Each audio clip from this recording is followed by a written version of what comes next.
Hello everybody, and welcome to another installment of Chance Paladin Reads His Books to You. This is book number 11. This is, the title is Nines and Drone Girl. And, nothing in this book should be legal, medical, dental, vision, or legal advice. And, read responsibly. And then don't forget to share it with somebody. All rights reserved. No portion of this book may be reproduced in any form without permission from the author except as permitted by U.S. copyright law. This is a work of fiction. Names, characters, businesses, places, events, and incidents are either the product of the author's imagination or used in a fictitious manner. Any resemblance to actual persons, living and dead, or actual events are purely coincidental. Content advisory as follows. I write post-apocalyptic stories, therefore portions of these stories are intended for mature audiences. There's about as much romance as you would expect in a typical post-apocalyptic scenario. Explicit sexual acts were included or germane to the story and not intended to be gratuitous or fetishized. There isn't any really hard swearing worse than what you hear on cable. There's a moderate range of violence as would be expected in a post-apocalyptic story. However, the suffering aspects are not deliberately glamorized or embellished upon. Read at your own risk. Forward. How do you get people to defend their homes from marauders post-collapse when they wouldn't even protect them before from everyday common criminals? The answer is you don't. All these gated communities and subdivisions guarded by concrete walls and rented observe and report security aren't stopping a group of 3 to 5 bad guys now. What chance do they have against 25, 50, 100 when there's no 911 and no insurance policy? The answer is 0. For those who'd already lost everything, it was business as usual. For those who have not yet to know what loss was, it was the end of the world. Chapter 1. Fun and Games. Class Stronghold, 3 years and 3 months after the collapse, late spring. One of the kids had been playing with the drone on the playground to observe the other kids playing. Their parent had found it in a scavenging run with a bunch of spare parts, and the battery still ended up holding a charge, so the kids got to play with it. It was time to come in, though, and everyone decided they wanted to hear a drone story. And the kid with the drone noted that he was watching everyone playing, and that there would be no way for the people outside the play equipment to get on the inside if the people didn't want to let them in. I was feeling particularly good not having to change the stupid clock for daylight savings anymore, and decided to tell them a special story I had been saving. The story of Nines. Outskirts of the city. Day before the collapse. Winter. Chapter 2. Reading is fun. Library. A young woman liked to sit in her library and read books all day. She was the head librarian at the library, but you would never know it. There were administrative interns that handled the daily routine, and she had more important tasks. Her job was to know where all of the books were and what was in every single book. It was because of this that she gained a moderate level of knowledge of practically everything there was to know. She couldn't recall much of it, of course, but it was enough to get people pointed in the general direction. The knowledge also helped her know which new books they needed in order to fill gaps in the knowledge base. Because of this, they ended up having one of the most extensive libraries in the entire area. This helped them get more funding to order more books and expand and get more funding, which brought in more people, and the library was doing very well. Because of this, they ended up having one of the most extensive libraries in the entire area. This helped them get more funding to order more books, then expand and get more funding, which brought in more people, and the library was doing very well. Apologize if I just read that. Anyway. The library could stay open as long as everyone wore masks, and the surfaces were cleaned every few hours, so it was fine in business. It was business as usual. She spent so much time at the library, she eventually made a private lounge for the staff. It had a fridge and a pantry, which she kept well stocked. She had the facility zoned for a sink, too, and had a little 2-burner stove that ran off an internal propane tank and vents that went outside, along with everything else. That way nobody ever smelled that they had a private kitchen. She had a microwave too, and it had a big "no fish" sign on it. The stove was propane because their electricity had been cut off in the past for a billing discrepancy between the provider and all the grants that were supposed to pay for those sorts of things. They had to check books in and out by hand for a few days, and nobody was able to heat up their food, so when the library got its expansion, she had a propane stove put in. Once upon a time, several months prior. The young librarian had been doing her normal work when some punks had come into the library. Apparently they had nothing else to do and were being very loud. Being the responsible party at the library, the head librarian was expected to maintain the peace in a building that was supposed to be neutral of politics and free of violence. She knew from prior experience at home and on the news that sometimes calling law enforcement escalated things further than they needed to be. She wasn't scared of these punks, nor was she intimidated. She put on her big girl confidence and walked to the punks who were being loud and rude. "I'm afraid I'm going to have to ask you all to leave. You're disturbing the library." She waved her arms around, as if the hooligans couldn't appreciate all of the people quietly and respectfully working. There were people around the library trying to study for exams and having family time. She pointed to the signs, saying that she can ask anyone to leave for any reason, which was directly next to the signs referencing respectfulness and being courteous, etc.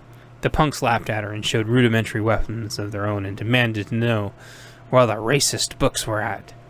Having metal detectors at this point would have been pointless, so she appreciated saving the money on them. Anyone who was bad was obviously going to come through anyway, and without a way to enforce detection, it was useless. "We're going to take those racist books and burn them."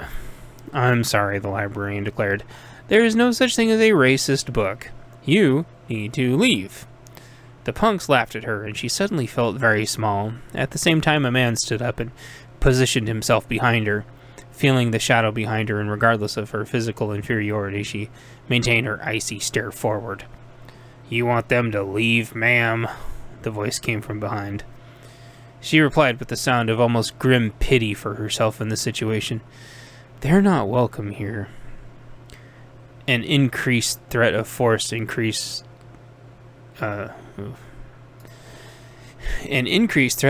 escalated in the voice behind her. "Boys, you heard the lady." He was clearly angry at the situation. These boys had put the librarian in. She heard a shuffle of clothing behind her and saw the punk's eyes get wide. They left in a hurry. The men gracefully walked around the librarian and got up to the window. He made sure they didn't attack any of the cars, and also to see what car they left in. "Hopefully they won't be back," the man said solidly. She pointed up. "Got them on camera. I'll post it online so everybody knows." The man thought and responded as he got to the window and looked out. "If you must." She thought about it and realized the man must have flashed a gun at them. She weighed her options of asking the man to leave and then realized out of all of her signs, she didn't have one saying no guns. She didn't have the sign because she had police officers come in here sometimes to do research or take their kids, and she knew from reading that good guys with guns outweighed the bad guys by a huge amount. Otherwise, there'd be shootings all the time. And there wasn't.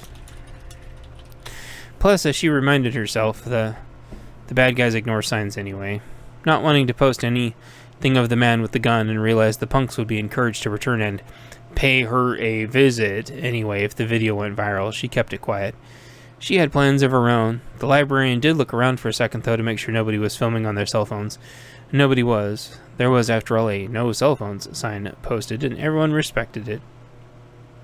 The two parted ways, neither being able to officially thank the other for their actions. It wasn't protocol, after all. The two nodded at each other, and that was it. The man left, texting something on his phone. The librarian took the cue and headed to a section of the library that explained different ammunition sizes. Then she grabbed a few of the latest magazines that illustrated women defending themselves fiercely. She remembered to check on her staff, and they all seemed fine and went back to what they were doing. The librarian took her women's self-defense magazines off the magazine shelf, and then went and found some books explaining calibers. Pistol calibers? And went to her private study to blend back in. She had some serious work to do. In the coming weeks, she settled on the 9mm cartridge due to the improved technology of the round and the benefits of a shared caliber across several handguns. She had been saving up her funds for a long time, having nothing to spend it on due to the funding at the library paying for nearly all of her needs. She had a little pocket pistol in her favorite color. It could hold 7+1, which wasn't amazing, but was still a lot for the tiny package. It had some 9-round extended factory mags that she'd purchased separately. They worked well enough, but the fit wasn't perfect and made the firearm slightly less concealable, so she kept those as backups.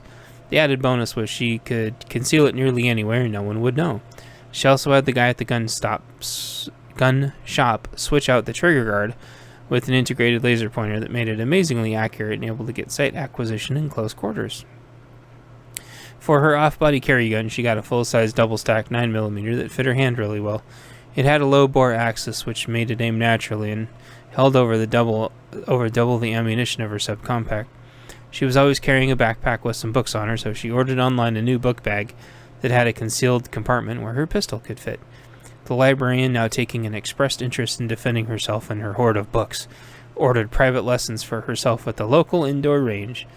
She was able to take advantage of a discount where they trained the ladies at a reduced cost to encourage them defending themselves from idiots. Most upstanding guys, after all, wouldn't miss a few less dirtbags not taking up tax dollars anymore if they were going to molest the ladies. Nobody would miss them, actually. If they were going to infringe on people's rights to be left alone, that was on them, not on society.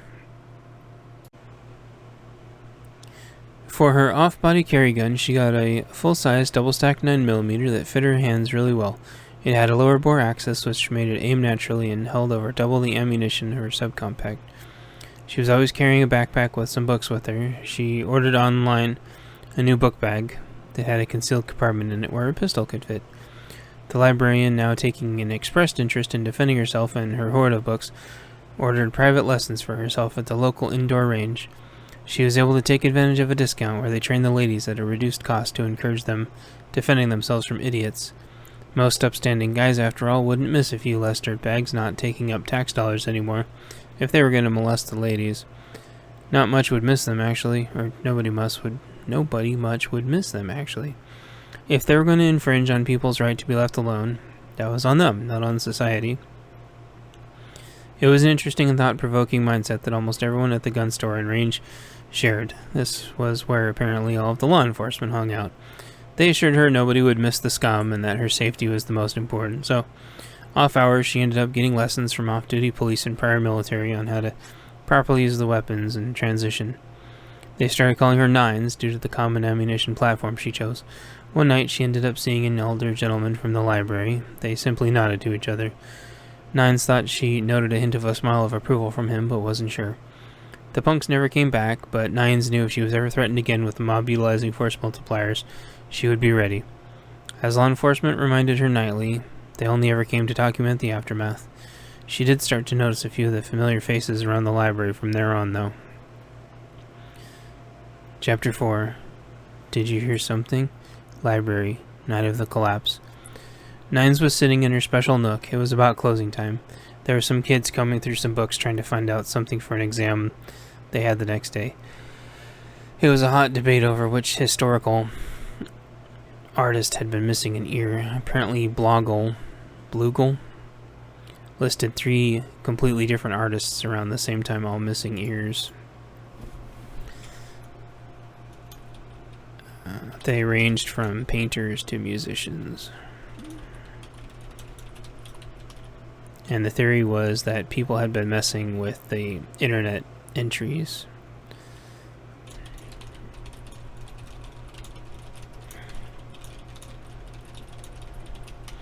The kids thought this information couldn't be accurate and decided the only reliable place to solve the mystery was the library. Nines had got all the books out that they needed, and they were pouring through it, taking tons of notes and photos with their phones. The kids were definitely going to get extra credit with this, Nines had thought to herself. She was legitimately training the next generation of kids that actually had a chance. Nines locked up, but let them study for a little longer. Their parents were in another corner reading, and Nines hardly ever left the library anymore, so she didn't mind. It was these little moments in life that kids would remember and shape them for their entire lives. Nines noticed a bigger storm than usual brewing outside. She'd been so buried in studies that she hadn't even checked the weather. She turned her NOAA radio on and it said that everyone should head home. The automated voice cycled through reading situations by location, and she wasn't going to be directly hit, but better to be safe than sorry. Nines alerted the adults and they wrapped up the kiddies and headed home. Nines suggested to have them get a little extra food and water if they didn't have it already. The adults looked at her like she was scaring them, so she shrugged. In all likelihood, based on what Nines had read, the stores could be ransacked within a few hours. If there was a storm brewing, Nines definitely wouldn't bother going home. Most of her preps were here, so she could wait it out. She locked up solid and receded back to her safe room of sorts. She shut all of the exterior lights off and looked at her monitors, her perimeter cameras automatically switching to IR, and she could see about 100 yards out in each direction in pitch black. The chain stores across the way had closed down and everyone was leaving for the night. It had looked like more people were shopping than usual, but probably just buying their French toast rations. Nines joked to herself that whenever there was a storm, everyone went to go buy eggs, milk, bread, and toilet paper. All the things you needed to make French toast. It looked like the clerks had stayed a little late to make sure everyone got their goods, but the storm was picking up and management was sending everybody home. They locked this store up tight with chains, which was their storm-proofing protocol. Then it was quiet. She'd brought her NOAA portable radio into her sanctum, but let it idle. It continued repeating instructions as the warnings got more and more severe. Within a few hours, the power was out and the inner sanctuary of the library was cast into darkness. The wind howled outside, and Nines wasn't tired. She had been reading in the darkness ever since she was a child. She had lights of all shapes and different functions and varieties stored here. Sometimes she simply liked to read in the dark by light, so she was easily ready for this. There were sticky press lights that could run for weeks, electronic candles that took AA batteries that ran forever. Some of her light ran by crank, others ran by shaking. Some lights had 2 white clips, so she could clip them to herself or other objects in one direction or the other. Those were her favorite. Nines had a great flashlight that wasn't much longer than a cell phone, but she didn't use it unless she needed to see far in the driving rain. It always stayed in her pocket, just in case. Nines also had a weapon light for her pistol that fit on the accessory rail. She had many backup batteries for it stored at the library, although it was only used sparingly for night drills. You could never have enough spare batteries, and they lasted forever under the right conditions. It wasn't like you held your weapon light on for long periods of time. That's what all the other flashlights were for, complete with lower lumens for sustainment and higher lumens for burst. Nines pulled her dedicated flashlight out of her pocket and checked it briefly. It worked, of course. She pulled out her sidearm and checked her weapon light. It worked, of course. She didn't have any cats anymore, or a significant other, and almost no utility bills from staying at the library, so she had money for these goodies. Nines had a roommate that took care of all the bills, and Nines threw her some cash as appropriate. It was usual for Nines to not come home or to be late. She usually took a bus to and from the library and to her apartment, so no car to worry about. Nines still tried to notify her roommate, but the gal had stopped worrying to care or check in lately. No doubt the roommate was hung up on some hunk, and therefore not paying any attention. Nines went to call anyway, but there was no answer. She tried a few more times, and it said the lines were busy. Nines decided she would try again in the morning. The rain on the windows several rooms away and the therapeutic droning of the NOAA radio put Nines to sleep. She dreamed of a dystopian future where identity politics had completely taken over, where you needed a security detail to go shopping, where violent criminals were processed by police that had taken over an old department store, then immediately released back into the public. Attacks were common, and everyone had banded into one identity group or the other solely to survive. If you were alone, you didn't last seconds.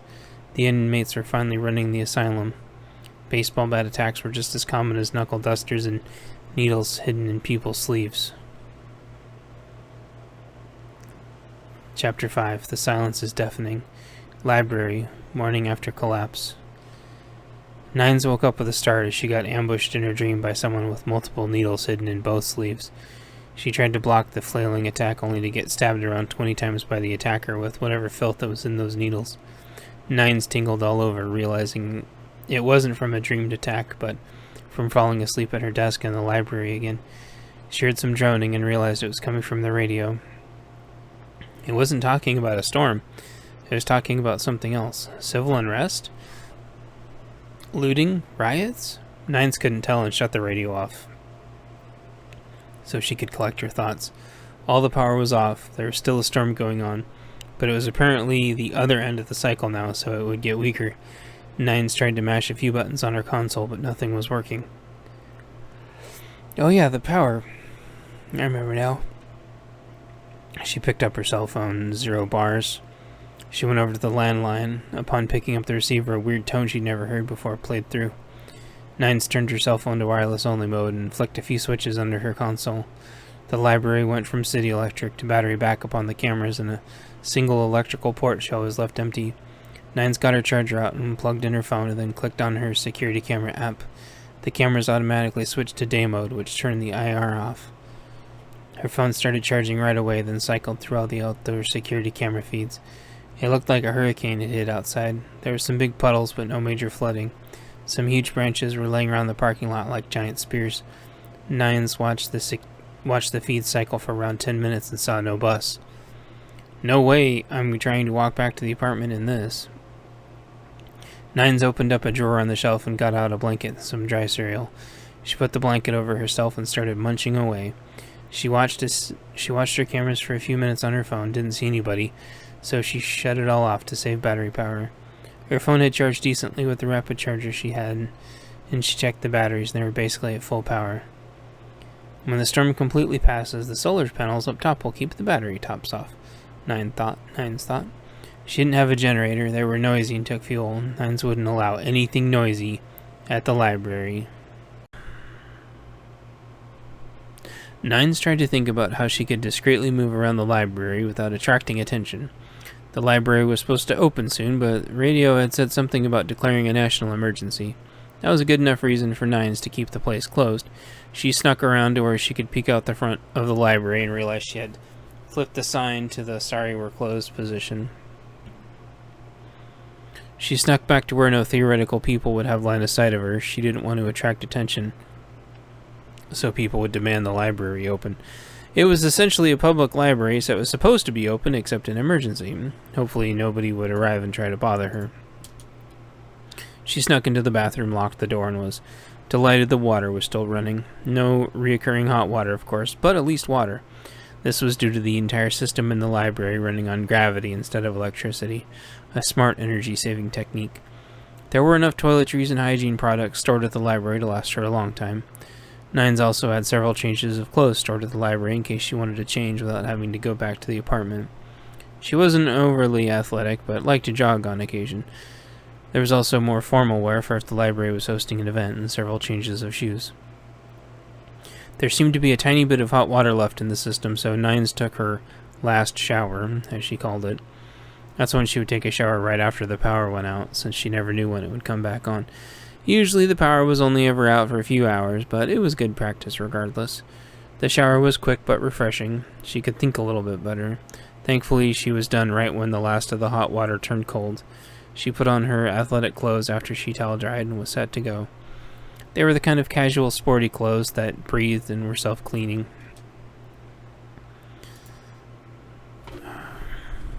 Due to having a light silver lining. Not widely considered work appropriate, but could go weeks if you had to and never felt icky. Then she brushed her shoulder-length auburn hair and quickly tucked it behind her and her head in a tight bun. Nines quickly unlocked and opened the bathroom door. The warm air rushed out and the cold air came in. She was immediately chilled, the cold air finding moisture and gripping it before her clothing had time to adapt. She carefully peered out and didn't see anyone through her narrow field of view and slowly walked back to her little library command center. She remembered from reading that fast motions attracted attention. Unfortunately, Nines had never really forced herself to remain in cold weather where her body would get used to burning hotter. It was something she told herself that she would have to get used to, but not this second. She found an insulated shell jacket that her library was given as a prize they'd won for being such a successful library. It was smartly branded with the library. Nines was very proud of it.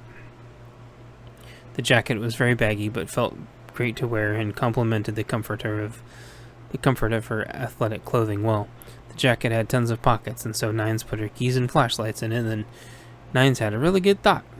She dug through her get-home bag, through her spare clothes, and extra first aid kit, and pulled out her shoulder holster. She never had a reason to wear it before, but kept it in her bag in case she ever needed it. Nines took her jacket off and waggled the holster around a bit before she figured out which arm went where. She remembered seeing some of the guys at the indoor range wearing them, and got it figured out without twisting herself up too much. It fit her a little loose, and so she tightened it up with the buckles. The holster system became snug everywhere it was supposed to, and she realized she didn't even feel it anymore. She took her full-size 9mm out of her bag, verified the round indicator showed there was a round in the chamber, then holstered her sidearm. The external hammer was down, so it would take double action to fire. This made the sidearm much safer to carry. The holster was designed for a sidearm with a light attachment, and so the sidearm fit really well. With the sidearm holstered under her left arm, it concealed perfectly. Nines took the spare mags from her bag and put them in a center pocket in her jacket where she would normally reach for her mags to do tactical reloads at the range. Where to put my pocket pistol? It normally sat inside her waistband in a comfortable little special-made sleeve with a clip to attach to her belt. She took the holster out of the pile of her prior set of clothes. Her pocket pistol still attached, so she took the subcompact firearm and took it out of its sleeve. The chamber indicator showed it was loaded, and she set it on the table and pointed it in a safe direction. The holster had an adjustable tension device that Nines was able to remove. It kept her pistol in place and made it to where the trigger couldn't get bumped. She looked at it and decided to leave the clip on, but switched the sides on the clip. Nines reholstered her sidearm and put it in a vertical internal pocket. Her main pistol would be accessible with an unzipped jacket by her right hand, and her backup would be accessible by her left hand in a natural motion. Nine's jacket was heavy-duty and handled the weight of her mags and subcompact really well. Her backup had extra magazines for her subcompact also, but she didn't want to confuse herself with multiple mag types in her jacket.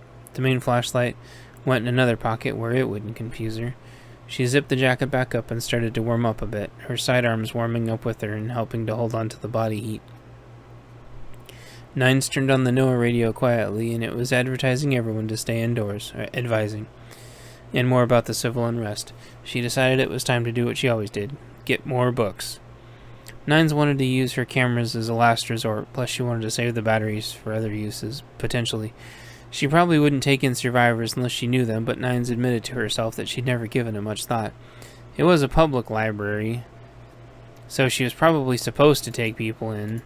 Then she realized to herself it would only be in coordination with a security force that was FEMA mandated. These books were too valuable after all. Her library was no gymnasium. This was a place for learning. Nines popped her head out and listened. There was only wind and rain to hear. She rounded a corner to where she would have line of sight of the front door. Nobody was there and she didn't hear anything. Schools were closed, she remembered from the announcements, but nobody seemed to be trying to make it to the library. Nines doubled back the other direction to where she knew the books were that she was imagining. There were books about civil unrest if she could find the section quickly and quietly.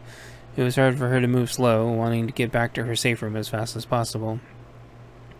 The building had shatterproof windows and incredibly solid doors, but nothing people couldn't get through if determined. Nines knew her best defense for her and the library was to remain unseen.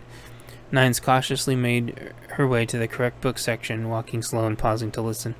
After a few minutes, she got to the area in the corner of the library. She grabbed a book about the 1960s, 1992 LA riots, the 1999 WTO riots, and finally one of the 2014 Ferguson riots. She remembered she had some magazines outlining the 2017 G20 riots and the November 2016 riots through the February 2017 riots. There was also one about Occupy Wall Street.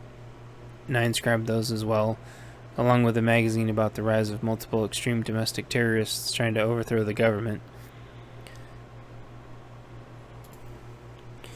Nines was about to call it good when she noticed one that outlined a bunch of Black Fridays and sports victories and defeat riots. The magazine on the front noted that it would be impossible to tell the difference. Nines shook her head in disgust but nodded in grim affirmation as she scooped up the literature. These included some of the more extreme riots of late, which made Nines feel like she was getting a well-rounded view. These would be tough reads, but it would give her the most well-rounded information she needed, whether a police state was coming or martial law or complete and total anarchy. Nines got about halfway back to her hidden study and heard a car pull up. Nines recalled from a story she read that motion was more easily detected side to side and moving fast. Whoever they were, they would see her definitely if she tried to dart fast. She scooted slowly. They could get to the front door in time to see her if she scooted slowly. She did the only thing that made sense and froze, the books and magazines in her arms instantly reminding her of their weight. Nines stood up straight and pulled the stack of literature to her stomach, trying to keep the weight close. She didn't hear any voices, but heard someone walk up to the front door.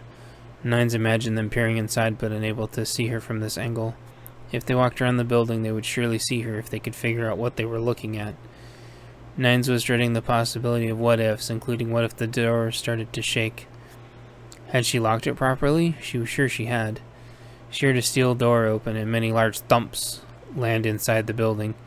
Someone was dropping off books. The person outside mumbled to themselves for a moment, got in the car, and drove off.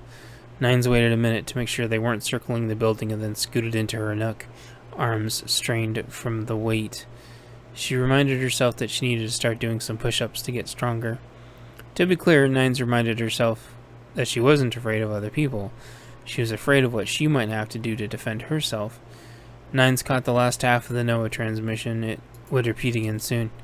Something about how emergency services were experiencing extended delays and only to call under extreme emergencies. Nines wrote down some notes to grab some books on some ocean-based natural disasters next, and included the words Katrina, Andrew, Frida, and Inauguration Day. That seemed appropriate, since she would need to learn what happened after a big ocean and windstorm like the one they were currently having.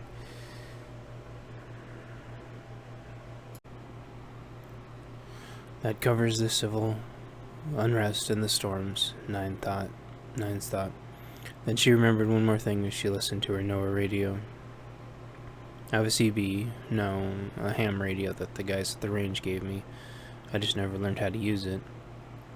They'd given her some frequencies to write down and keep in her wallet for use in emergency, and she had forgotten all about it.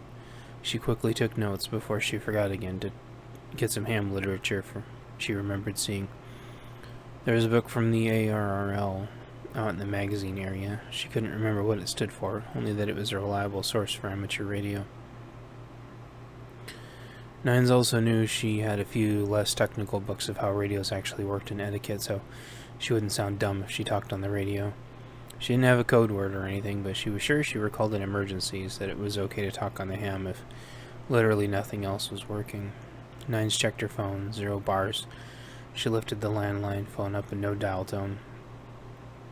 Nines unplugged the bulky landline phone, put it in her desk, and shut the drawer. More room for my books, she said defiantly, and shoved all of the unimportant now junk off her desk. She read for a few hours before hearing some faint smashing. She ignored it at first, trying to convince her mind it was only the wind. After a few minutes and some muffled noises, she caved into the part of herself that knew the noise was more than nothing. She flicked her cameras silently on, which started charging the ham in her cell. There was an all-in-one store across the street, and people had started breaking in and taking TVs and shoes and chips and 2-liter sodas. She dialed 911 last time in vain, and it gave a pre-recorded message about, "We're experiencing unusually high call volumes. If it's a violent crime, please leave a message." Then the connection went dead. She set her phone down in half disbelief, half indifference. The books and magazines she'd been reading throughout the morning all referenced this within the first few paragraphs. They'd all been from different authors, all specializing in everything from history to disaster preparedness, and now she was looking at it. Nobody seemed to be getting hurt, and one after another they slowly emptied the market chain of all its goods from order of their bizarre priorities. Nobody came to stop them. The surreal played in the black background on closed-circuit cameras as Nines thumbed through her literature. There were several common themes, one of which was that most people who were able to identify the disaster events ahead of time didn't even bother to go out during the initial hours. They would either bug out, which meant get to their safe refuge, or they would bug in, which meant hunker down and prepare for the long haul as early as possible. With a stack of books and magazines, Nine powered off the cameras and started reading, absorbing everything she could. She had enough firepower and training to stop a small gang and supplies to last weeks. She hoped nobody would come and try to take her books. Chapter 6. Lots to do. Library. The coming weeks. Nines did a lot of her reading about ham and social unrest and ocean-based natural disasters. She would work out as much as she could, inconspicuously. That included mostly push-ups and sit-ups. There was a treadmill in the break room, however, it had no power, which limited its functionality. Nines used the treadmill to get some of her jogging in, but that made her nervous because it was noisy. She noticed every other day that she could jog a little longer and do a few more push-ups, This meant Nines was going through more water, but it was worth it. She had dug into some of the martial arts magazines, and they talked about how being fit made you harder to kill. One of the magazines had someone bench pressing those weird blocks. To Nines, they looked like a pair of giant encyclopedias. Nines went and grabbed two of her largest encyclopedias, then put the oversized books in sturdy bags with good handles, then used them for curls and presses. She could do more reps each day, and even started adding books to the bags to make them weigh more. Eventually, she would attach them to her legs, and started doing the leg presses also. Nines wanted to be as hard to kill as possible. She even learned a few techniques developed with women's physiology in mind to fight back to their pistols so they could defend themselves and their loved ones. Some places call it gun kata and other places gun fu, but she only recognized it as one thing, America's first native martial art, and she liked it. While keeping in shape, Nines continued listening to her NOAA radio, but eventually it stopped giving information altogether. At some point during one of the days, the radio transmission simply ended. When that happened, Nines got out her ham radio and finished charging it up with the battery bank she had. The radio had options for both USB charging and a cigarette lighter and a 12-volt. Nines had pulled the numbers out of her bag, and they were frequencies, and as she found out through reading. Some were repeaters, and she set up the offsets properly in tones after some trial and error. Some of the repeaters were down, but others seemed to be up. Nines soon found out everything that was going on through ham operators repeating over and over what they were hearing and seeing. Soon, Nines found the channel that all of her friends from the gun range were on. They'd been planning and strategizing which places were safe and which weren't. A few of the words didn't make sense. Nines realized this because they were using light code words but not talking in heavy code. Talking in heavy code would anger everyone else on their ham radios. What Nines was able to piece together was that the cities got overran with violent protesters. Instead of martial law being enacted, some form of government resistance came in and regained order in the cities miraculously. These groups being discussed moved in, then all of a sudden the violence and anarchy stopped. It was only speculation and a conspiracy theory, but the prevailing ideas was that the town liberators were actually in league and even shared resources with the chaos creators. Either way, it didn't matter now. What was important is there was enough intel to track the movements of the so-called resistance. It was ironic that the invading group called themselves the resistance when they seemed to solely exist to subvert the government. The rule of law, if you can call it that, was more along the lines of anarcho-communism. As everyone in Ham pointed out, that form of rule only led to totalitarianism. There were gun confiscations in the city. Everyone was being told you'd have to make city gardens. You had to renounce your citizenship to the country and do a new citizenship to the new country. The people who didn't do this were being executed or were fleeing. There was an influx of displaced citizens who were fleeing their cities to try to get away from this. If they had families, they were trying to find them, only to be met with roadblocks. Some of these roadblocks were from good guys and some were from bad guys. It was impossible to tell the difference, so there were scouts checking every roadblock from both sides trying to figure out which was which. There were some checkpoints that allowed guns and some that confiscated them all. Traveling by road to get out of the city essentially became impossible. Within a few days there was total lockdown and nobody else was getting out. That's when intel from the city stopped. Once intel from the city stopped, the next moves were already being plotted and planned. There were talks of how to get as much knowledge out as possible, and the other side had started raiding and ransacking libraries to clear them all of unvetted historical knowledge. It seemed to Nines that this other side wanted to rewrite history, and she would have none of it. One day during their planning stages, she was listening in and reading a book about non-conventional warfare, and her library came up in discussion. We do have a library near here after all. Chatter is pointing in that direction within the next few days. Nines thought quickly as scenarios rushed through her mind. Could they be playing me? Do they know I'm listening? How would they find out? If I'm not broadcasting, they can't exactly triangulate my position. I haven't been talking. I don't think this is a trick. The guy on the radio talked for a few more minutes. Nines was sure she recognized their voices. She blanked out of her thoughts in fear and rejection and held the push to talk for a few seconds. Guys? A lump formed in her throat. I'm at the library. There was silence and tears welled up in her eyes. Had she just doomed herself? After a brief pause, they said a weird and random phrase to her. She raised an eyebrow and thought for a second. What a random phrase. She remembered reading in her books about long distance and short distance identity checks. She looked up at her piece of paper that they'd given her.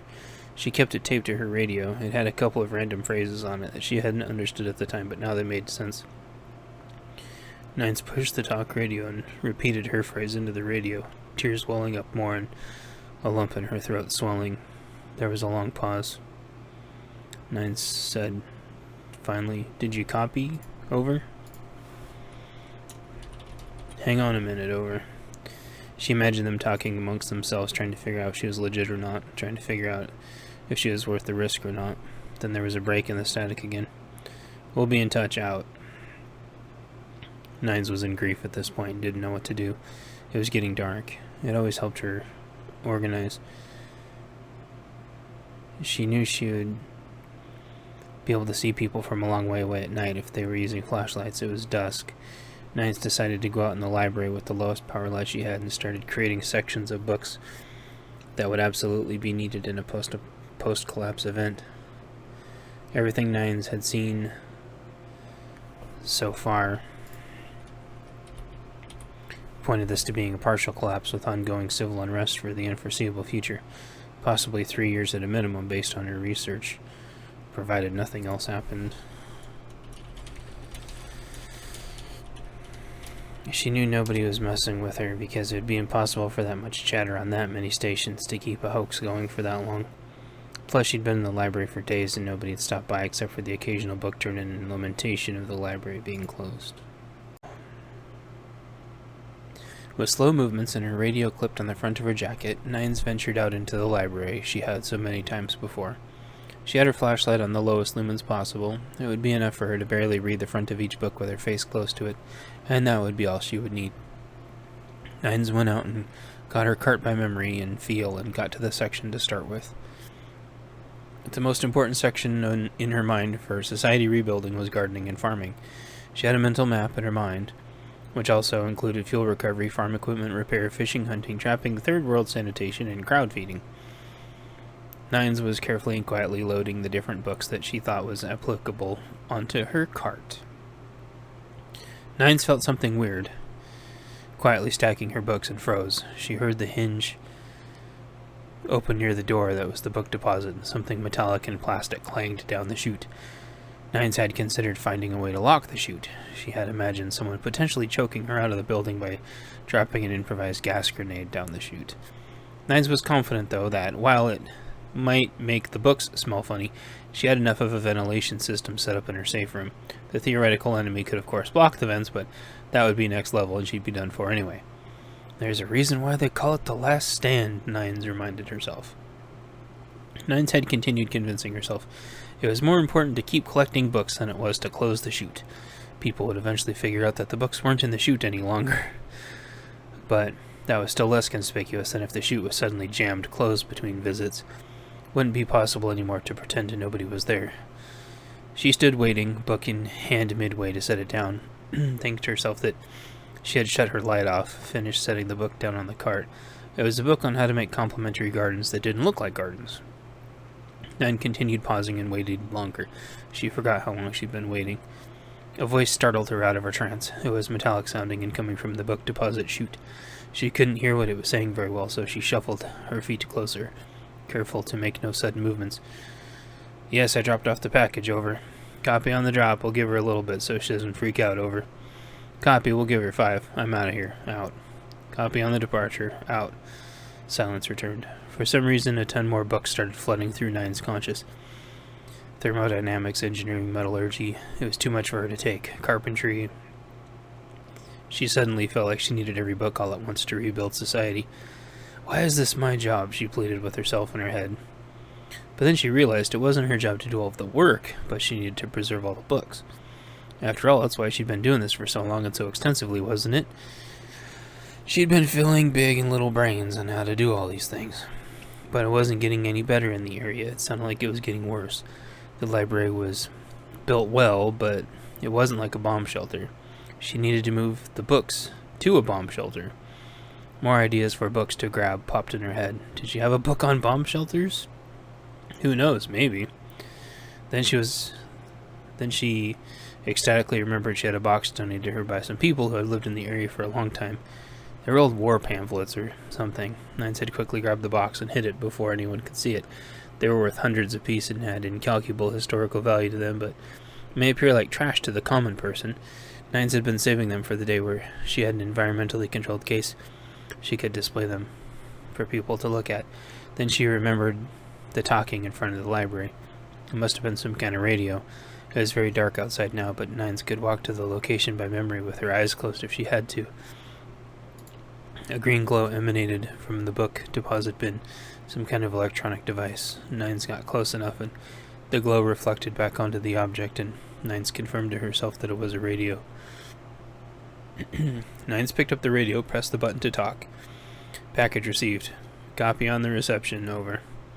Someone else spoke. By the way, this line is about as secure as it gets, so feel free to ask whatever as long as we aren't working on something super critical, over. Another voice came through, a familiar one. Glad you're doing okay over there. Smart holding up in the library. You got supplies to last? Nines thought for a second. They'd already obviously risked a lot involving her. If this was a ruse, they were expending a lot of resources and risk.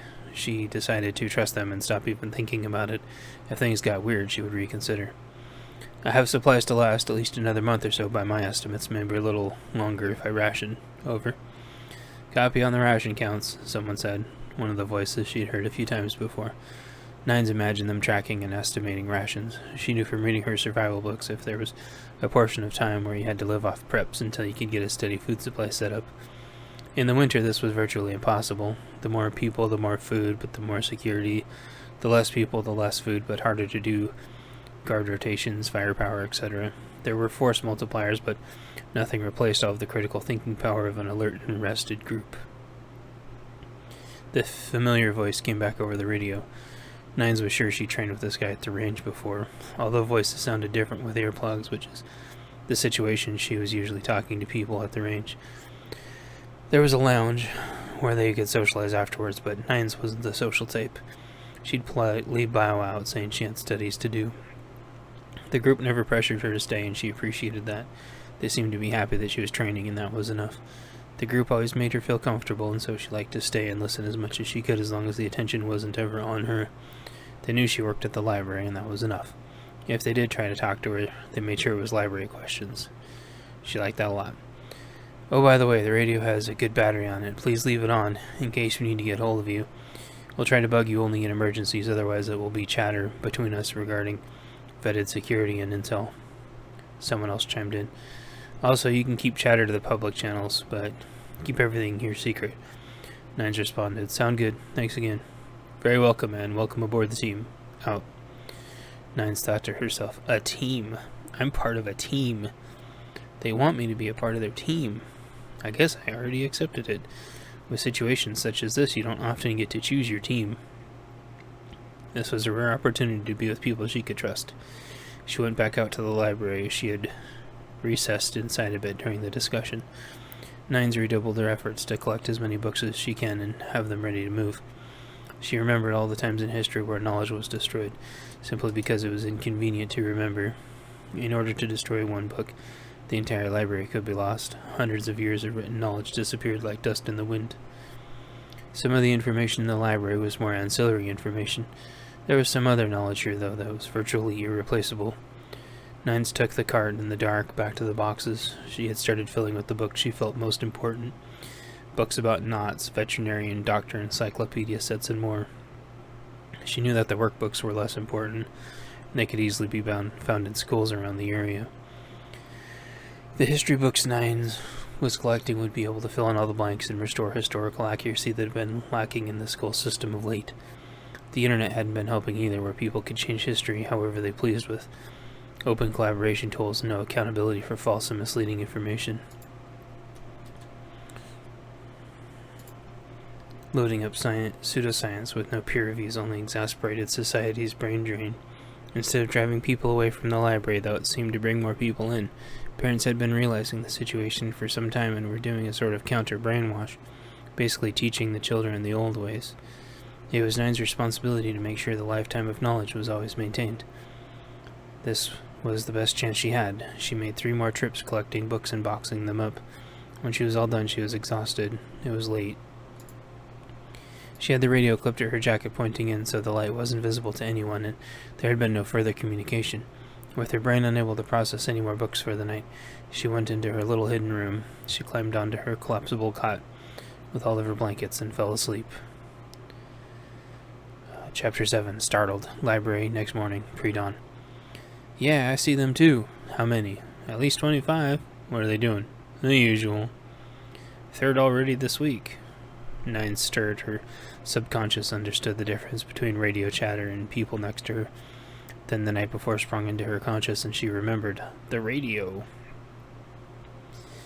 That isn't going to keep them long. The area's mostly cleared out. Yeah, and there's only one more section left before they're on our border. Who's holding that area? Some PMC wannabes that aren't being cooperative. They're as likely to shoot us as with anyone else in their self-defense murder fantasies. You want we should ambush? Nines looked at some magazines. She liked to review for the answer to the question in her head. PMC meant private military contractor. You think they'll be able to hold? Yeah, they'll be able to hold this one, but the other side's just probing. They're going to send a force of 200 or so once they feel like that subdivision has resources. Oh, wait. Once they're sure that subdivision has resources and is softened up enough. Let's send 6 out, then notify everyone we're packing up and heading to Bravo. I can't stand having those tools as our perimeter when we have no potential to work with them. They'll be surrounded once the other side realizes we aren't holding this area. That's why we're going to sting that recon group hard as a parting gift. Copy. TAC team on TAC channel and sound off. Rally my place in 5. Nines assumed she was going to be part of the evac and stuffed everything in her bags as fast as she could. Everyone planning on evac, sound off. Several people sounded off. They all had cold-sounding code names, and Nines didn't have one. When everyone else was done, Nines spoke meekly and over comms. This is Niner. Site Lima will be ready. Over. There was quiet over the comms. Nines imagined people thinking, we don't have a location, Lima. Copy, Niner. We'll bring some strong backs and boxes. We'll calm you on the way out. For already the 2nd time since the collapse had started, tears started to well up in her eyes and her throat swelled. She was the luckiest girl in the world. They'd be taking her with them, as well as her books. Copy. I'll be ready with the presents. Out. Copy out, was the response she got. Nines doubled her efforts, hopping and dipping around the library as fast as she could. She was on a mission to grab every single important book she saw from an educational standpoint. As the sun was rising in the distance, she heard light gunfire. Then there was a break over the encrypted radio they'd dropped off to her. That's our cue. You ready there at Lima, Niner? Nines calmed back. Ready. Swing around to the back entrance. Copy on rear entrance. Be there in 10. Everyone rallies at my place in 5. Nines checked over every surface to make sure she had everything. She had all the boxes moved to the rear entrance, and she had all of her bags packed. Nines went and grabbed some spare hiking boots and put them on. They'd sat since the summer, when she liked to go on brief hikes on beautiful days. More gunfire in the background. It might have sounded like it was getting closer. Nines had never heard gunfire outdoors before. It sounded weird. Nines got one more box that was empty and cleared her desk literature into it, then started unplugging all of her electronics and set them in the box. It was all state-of-the-art, and who knows when another set would even be available. It was all of the control equipment for her security system. And some of the books she read when the recovery took forever, sometimes you only had what you could salvage.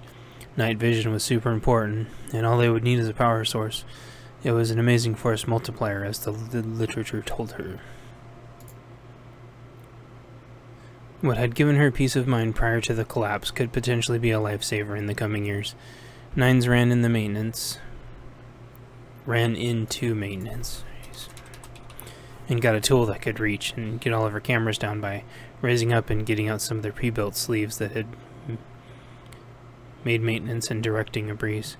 She ran outside in a rush without looking and started to get the cameras down.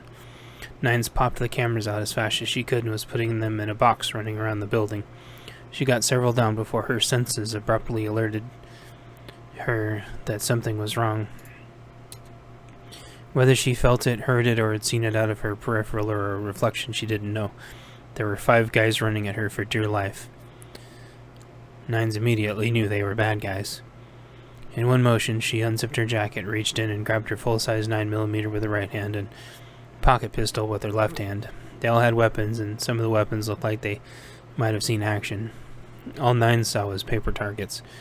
She trained under stress, and her hands tightened as her firearms instinctively pointed downrange. Nines could see them and what was behind them, all at the same time. She opened up on them as she had so many times at her paper targets, several bullets finding their marks. Her defensive rounds ripping through denim and jackets, then stopping somewhere between 12 and 18 inches like they were supposed to. As long as they didn't hit bone, or miss, of course. It was admittedly hard to miss. They weren't running in a pattern, expecting double mag dumps on them. They were running scared. But from what? From around the corner down the street, she heard motor vehicles. There were several, and they were large. Nines got halfway through emptying her full-size 9 when her pocket ran empty.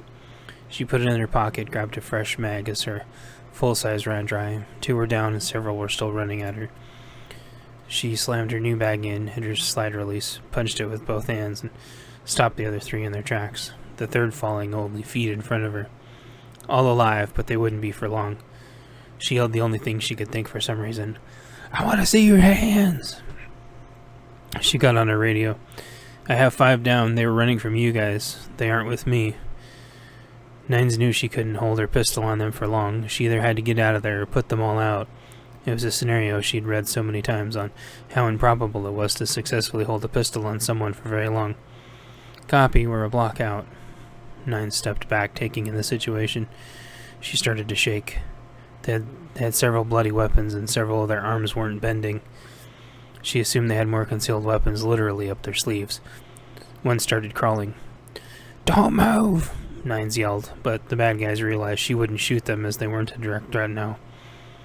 They were right. Nines wasn't going to shoot them. She wasn't trained or mentally prepared for what was basically an execution. She'd taken first aid, though, and wanted to render first aid. She reminded herself that they would kill her the second they had a chance. They might use her as a hostage or kill her outright, and then all of her book saving would be for nothing. She took a few steps back, trying to buy time for the convoy to get there. They would know what to do. It gave her a last-ditch idea as they were visibly starting to get mad and pull themselves together as adrenaline kicked in. "Do you have any idea what they're going to do to you when they get here? You'd better go, now." They had a realization wash over their faces. She had bluffed well and played directly to their fears. They pulled themselves up, several holes in them apiece, but they ignored it. Several of them didn't even make it to the edge of the parking lot, but it had the desired effect. The convoy got to the library, and everyone unloaded and started securing the perimeter. "Get everything you want loaded. Direct the guys what to do. We leave in 5. Some younger kids popped out and ran over to her like they lived for helping and following directions. Some of them she recognized from being at the library before. "We're here to help, miss. What goes?" They all had worker gloves on. They'd obviously been helping since this started and never stopped. "All the boxes in the back get loaded." She handed the kid her reach tool and explained to them that all the cameras needed to come down and go into the box, and he nodded. Nines spoke. "The rest of you follow me." The convoy security detail split into 2 pieces. One security the inner perimeter, and a few scouting out to make sure there wasn't a larger group these punks had splintered off of. The leader, a guy recognized occasionally being at the range, walked up to her with 2 radios on him. She had pointed out the boxes, and the kids were loading everything as instructed. "Good job, Nines. You held the library and chased off your very own mini scout squad." Nines felt queasy, but there was no time for it. She nodded, choking back tears and bile. One of his comms went off, but it wasn't a frequency she was on. "Rendezvousing at location Charlie and 5, over." He picked up the radio. "Copy and 5, over." He picked up the other radio. "We got 2 minutes to bring it in. Let's go." Nines asked, "What's going to happen to those kids that rushed me?" Her knees started to get weak. He nodded to her. "Let's get you sat down in a rig. Those punks are running back to a larger group about 6 blocks away. Hopefully we stung them bad enough they'll think twice. They saw a bunch of us in different places, so they don't know our numbers. They can't count worth crap. They'll eventually come back with absolutely overwhelming odds. That's why we're leaving. It could be a few hours, it could be a week. It isn't worth the risk. We're regrouping. He escorted Nines to a 4x4 and had her sit in the back. He went and found her bags and brought them special directly to her. With everything loaded, they shut the library up. Not that it would do any good with nobody to protect it, but at least the most important books were hopefully out. She buckled herself in, but was zoned out. He put a blanket over her, got back up front, and away they drove in their convoy. She was already passed out.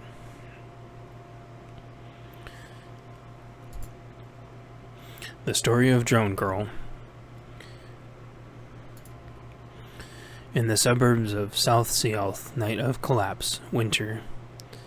Chapter 8. So this is what losing everything feels like. Parking lot, night.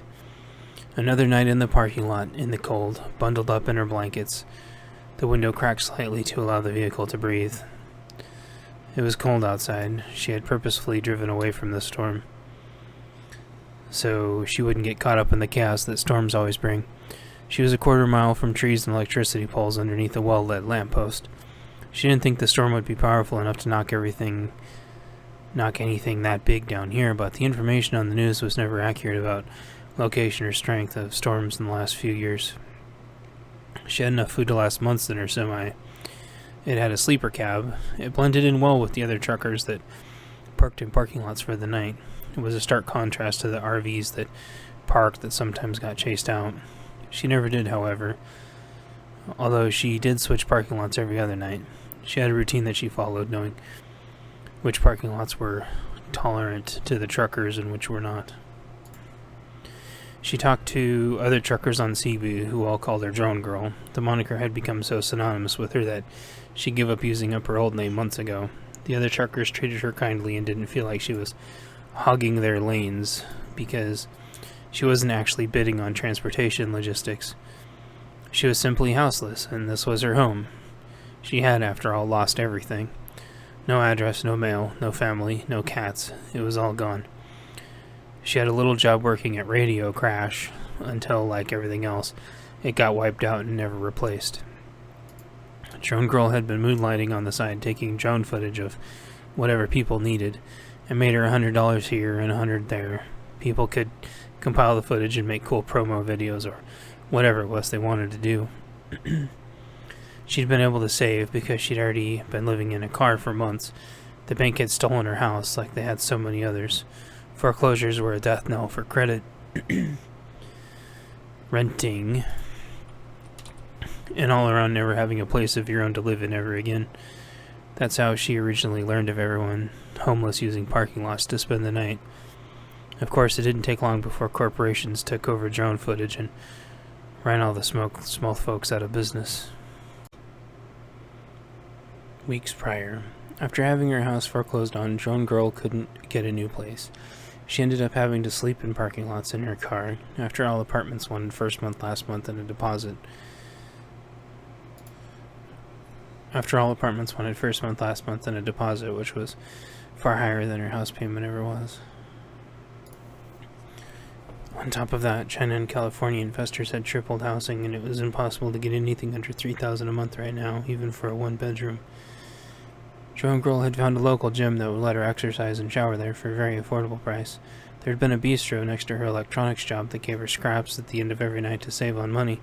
Eventually, she got clued into being able to get a food card from the state and used her work address as her home address.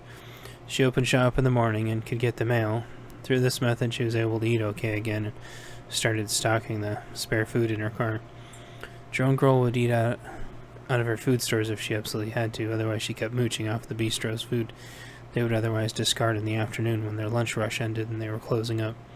Thankfully, her car was paid off. She'd paid insurance 6 months in advance, and it made more sense to do that than throw money at the bank, who would have only absorbed it and taken the house anyway.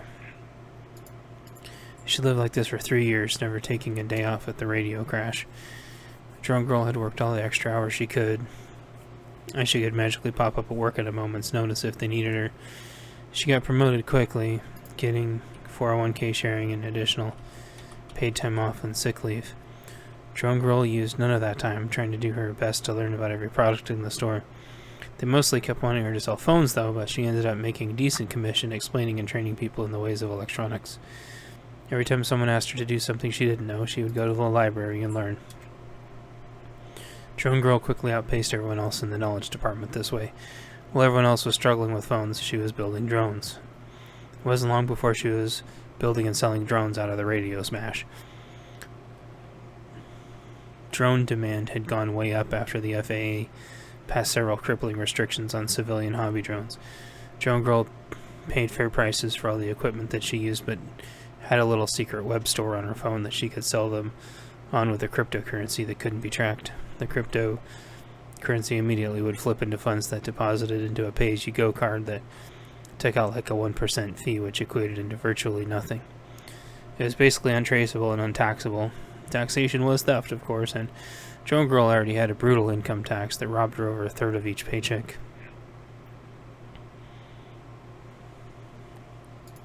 Vicariously through her purchases. To an auditor, the cryptocurrency exchanges looked like cash being transferred onto a card, which people did all the time. If someone wanted to, they could look it up to see what the transaction was and backtrack it, but it essentially took a dedicated supercomputer to look up a single transaction. Most of those resources were trying to track organized crime and international terrorists, not the occasional few $100s here and there. Drone Girl made the best drones in the area and eventually branched out on giving classes on electronics and drone piloting. Most of the drones were stock, but there were a few specialties for small businesses to keep ahead of corporate. People were coming further and further out to purchase her drones and get electronics and drone lessons. Drone Girl did have to draw the line a few times and tell them, for example, that she wouldn't put gun mounts on the drones. Although it would be easy enough for them to do it themselves, Drone Girl wasn't going to break too many laws at once. She never asked what people were going to use the drones for, though, and tried not to imagine people using them, for example, to bring contraband into prison. A few of the drones could have lifted something heavy, though. Her worst fear was people retrofitting them to drop bombs or to be used to ram into things. The worst was when people used drones to stop life-saving activities like rescue helicopters or firefighter helicopters, or halt commercial flights at airports, or if they were going to be a pervert and spy on their neighbors in a swimming pool. So, if the person seemed too stupid for their own good, or worse, pervy, or even worse, made any malicious comments in regards to infrastructure, she would politely decline.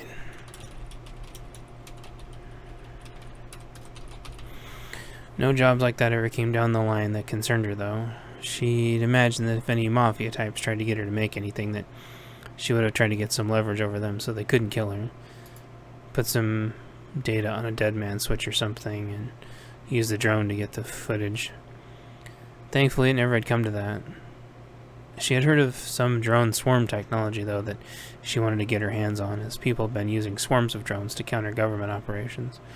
She'd never used them for that, but it was a cool concept. There was one time she built two that had tons of bumpers on them. One was a red one, and one was a blue one. It was two brothers that wanted to play bumper drones. Drone Girl told herself that if she ever saw anything too suspicious, she would notify the local authorities, but she suspected the real bad guys had their own drone manufacturers. She also had to admit that bumper drones sounded like a lot of fun. Drone Girl didn't have a cell phone plan. She simply used the Wi-Fi from the bistro next door. She never sold drones on company time and appreciated her job greatly for the freedom it afforded her. Drone Girl also had VPN on her phone, so nothing she did ever got traced back to where she lived. All valuable information she learned talking to different drone enthusiasts that had been trained hard to hide their drone black market purchases.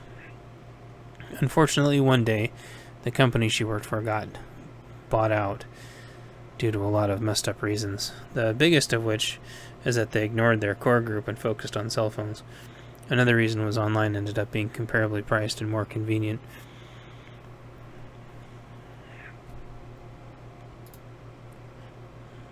Convenient for a while anyway, until just-in-time failed and local deliveries started taking weeks instead of days. Then imports started taking months instead of weeks, but anyway.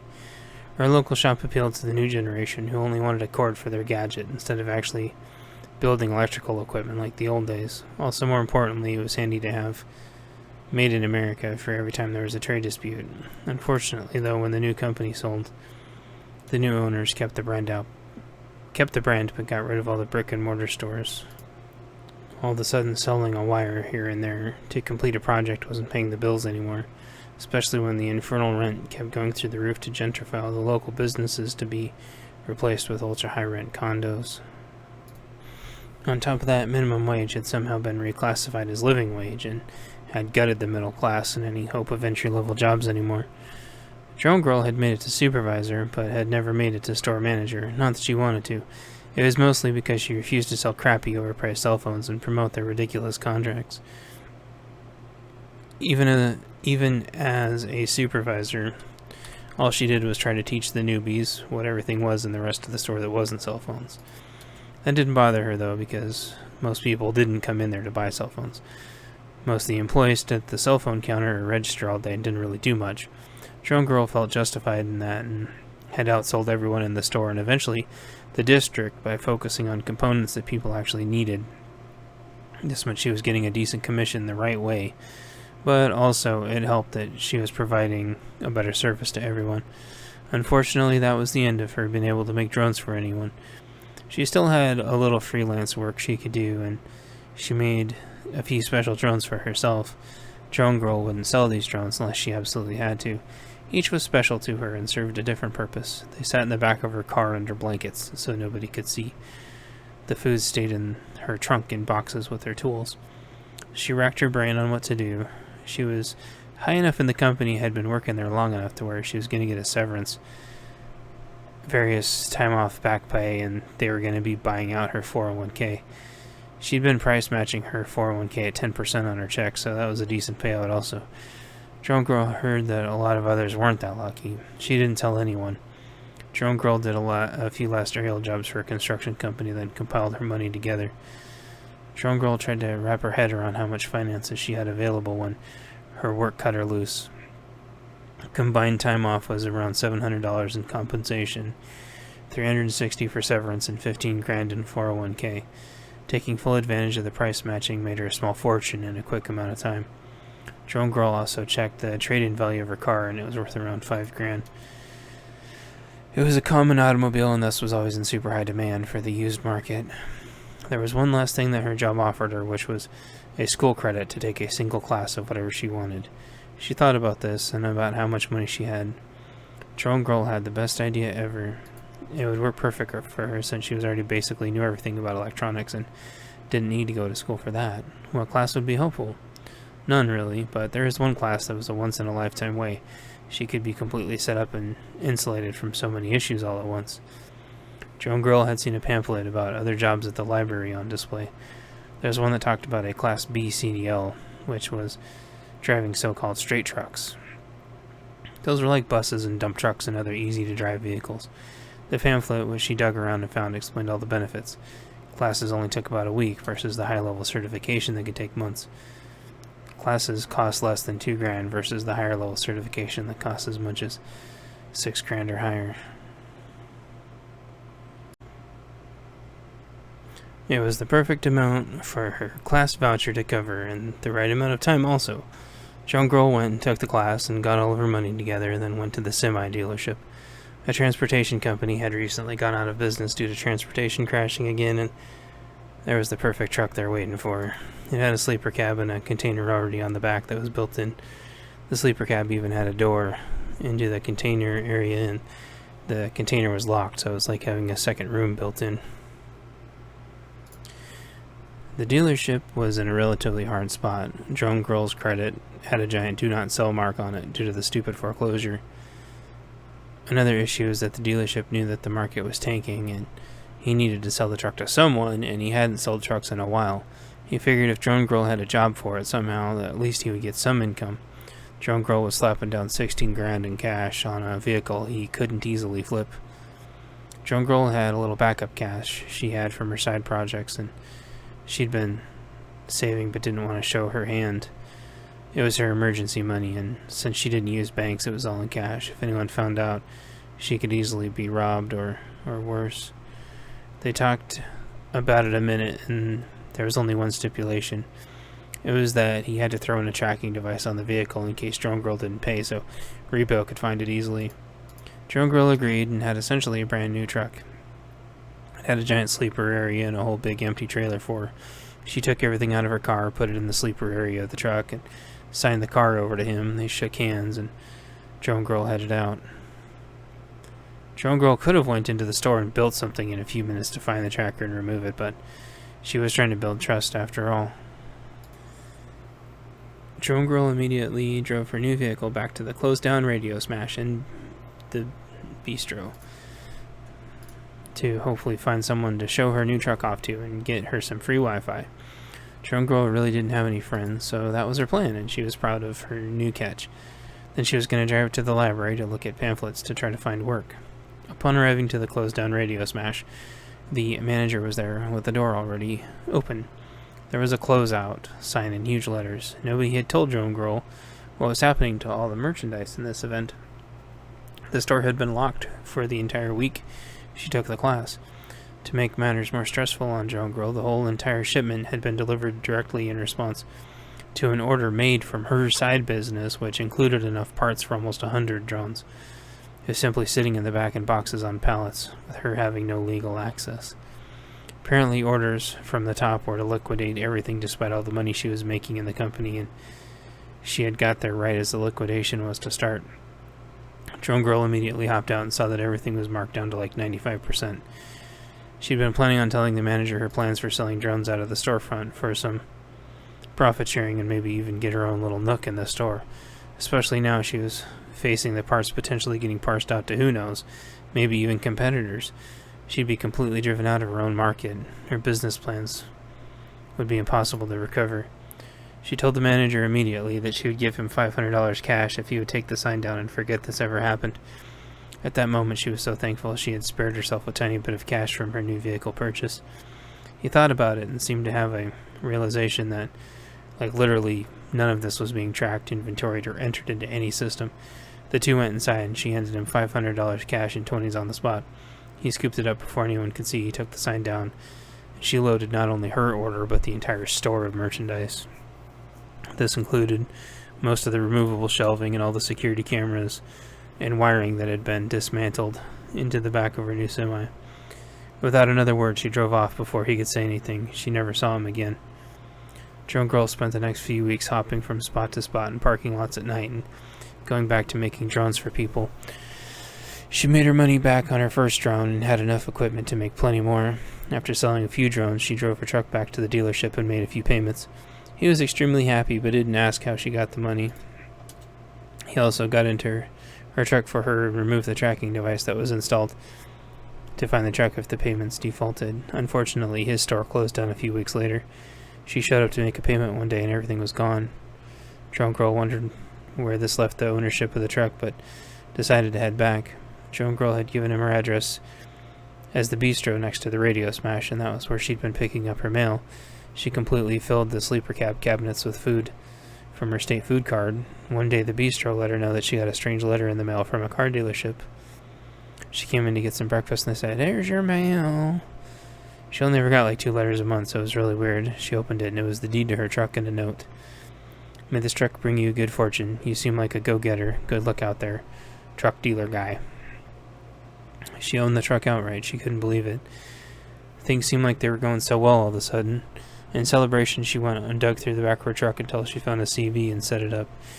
She wasn't going to be a real trucker, but she could at least learn to act like one. She listened in for a little while, and in no time she was slinging the gibberish back and forth like it was nothing. Drone Girl used her spare money to buy many 5-gallon cans of fuel for her truck and fill them up as was convenient. She liked being able to drive without stopping unnecessarily. It wasn't safe for girls, and it definitely wasn't safe for her truck. She didn't have much means to defend herself except for a trucker's tool that was like an all-in-one tool for her trucks. Every trucker had one, and they were the go-to for self-defense and truck maintenance. She also had a fire extinguisher that she took from work, but it wasn't much use in self-defense either. Life was okay. She'd sell a drone here or there, or do more of a freelance video, but then all the truckers started talking about a storm coming. They said to get out of town for a few days. It had only been a few weeks, but she'd never heard them talk like that before. She had learned to trust them with everything else, so she trusted them with this also. She got the heck out of town. Quiet peacefulness, parking lot, night of the collapse.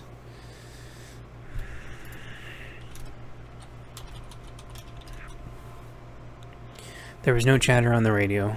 Drone Girl had filled up all of her fuel tanks, like the truckers said to do. She'd heard rumors, most of them completely left western Washington and western Oregon.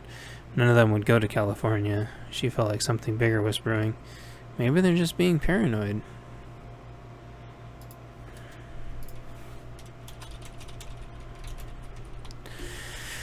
But the more that Drone Girl thought about it, the more she realized it wouldn't matter either way. She checked the weather and there was a storm coming. Depending on the weather app or the radio station, it was a big one or a small one.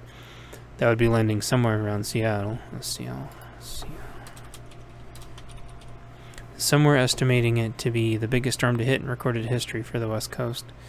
Drone Girl had seen footage from the East Coast a few prior years before she lost her TV and house. She remembered the devastation and realized even though she could theoretically survive it in her truck, if she didn't get flooded, in all likelihood she wouldn't be able to leave. Driving through flooded areas was really dangerous because it didn't take much to lift a vehicle up and float off with it. At the end of the day, it wasn't tire size or height, it was weight. Her truck weighed quite a bit and had a sealed floor with exhaust routed through a special conduit that came out the roof.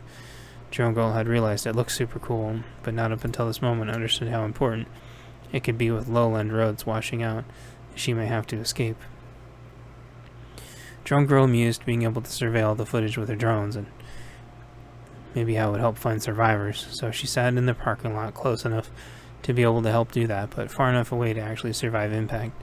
She'd be no good to anyone if she was incapacitated and stuck in the storm. All she had to do was patiently wait for the storm to pass, then she could go in and help. Maybe some of that sweet FEMA disaster recovery money somehow. Those contracts were insanely huge, she'd heard, and she bet that they needed drone recon big time. Their intel on the last two big hurricanes had been completely bogus. She slipped into an extended nap in her super comfy truck seat. She had an amazing bed in the sleeper, but the chair worked great as well. She was asleep when the parking lot silently went out.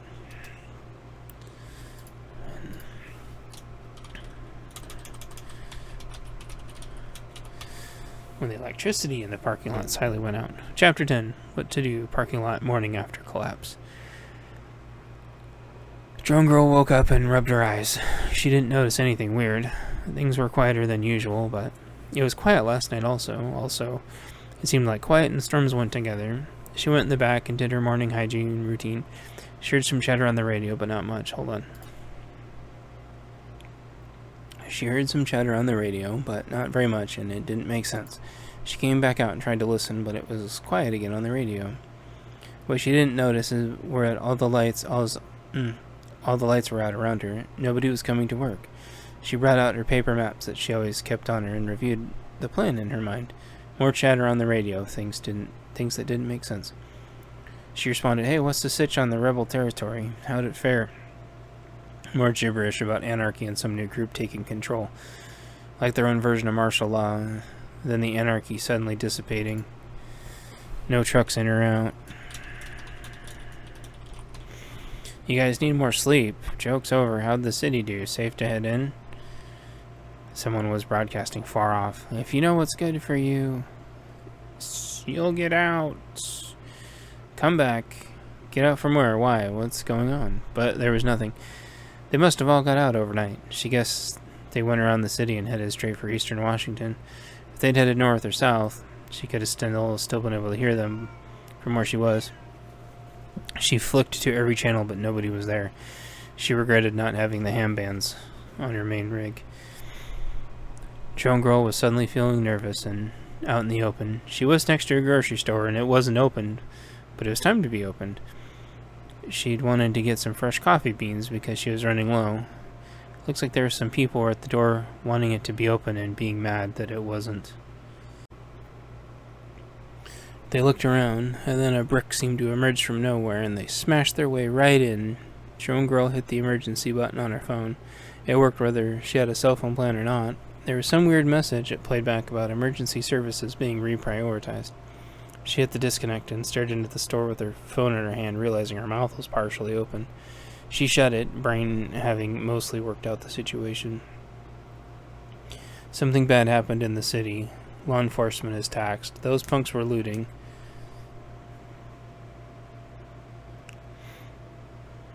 And nobody was stopping them. Drone Girl scratched her head as she pondered more. How many had she counted? 3 or 5? They were across the parking lot. If she could only be stealthy. The thought drifted off.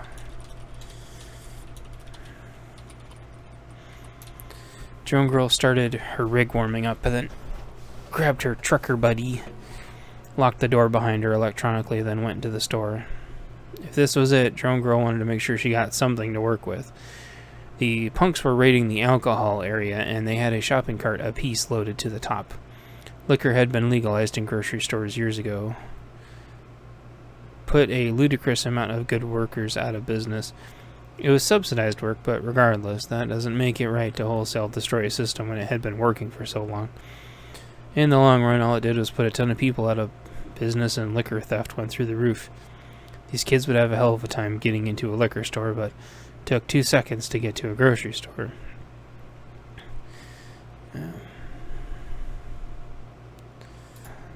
Drone Girl snuck into the other side of the store with the quietest shopping cart she could find. She grabbed every single bag of coffee beans she possibly could. Drone Girl got about halfway out when the alcohol thief saw her. "Hey, maybe she wants to be at our party. Get her." They abandoned their shopping carts and came at her at full speed. She grabbed a 3-gallon jar of pickles and rolled it at them. One jumped over, but the next didn't see it. His foot smashed through as he went down in an explosion of vinegar and broken glass. The other 4 didn't notice. They did not go to school of fighting one at a time, but Drone Girl was ready for this. She had covered riots and civil unrest before to get footage, and they had tried to steal her drones and cameras from her several times. She noticed these kids looked familiar, and they were all clad in black.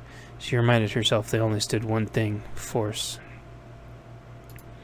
Drone Girl stepped to one end of their lines and swung her trucker buddy as hard as she could at his exposed face. The punk never saw it coming and went down hard with important face pieces flying everywhere. 2 down. A third twisted to miss the back end of the swing and fell on the 4th. Drone Girl knew she might be able to run now, but might not be able to get her vehicle back open in time. She went for the 5th's head, missing but hitting his shoulder.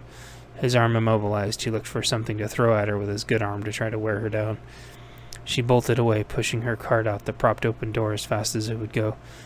Drone Girl wanted as much distance between them as they tried to recover. She wasn't about ready to abandon her loot yet. They could surround her and eventually one would get her, but if she could get to the truck, it would at least be to her back. She'd really only be fighting 2 unless the 3rd had a long weapon for his other hand. They could keep throwing stuff at her too, but she didn't see much around but small gravel.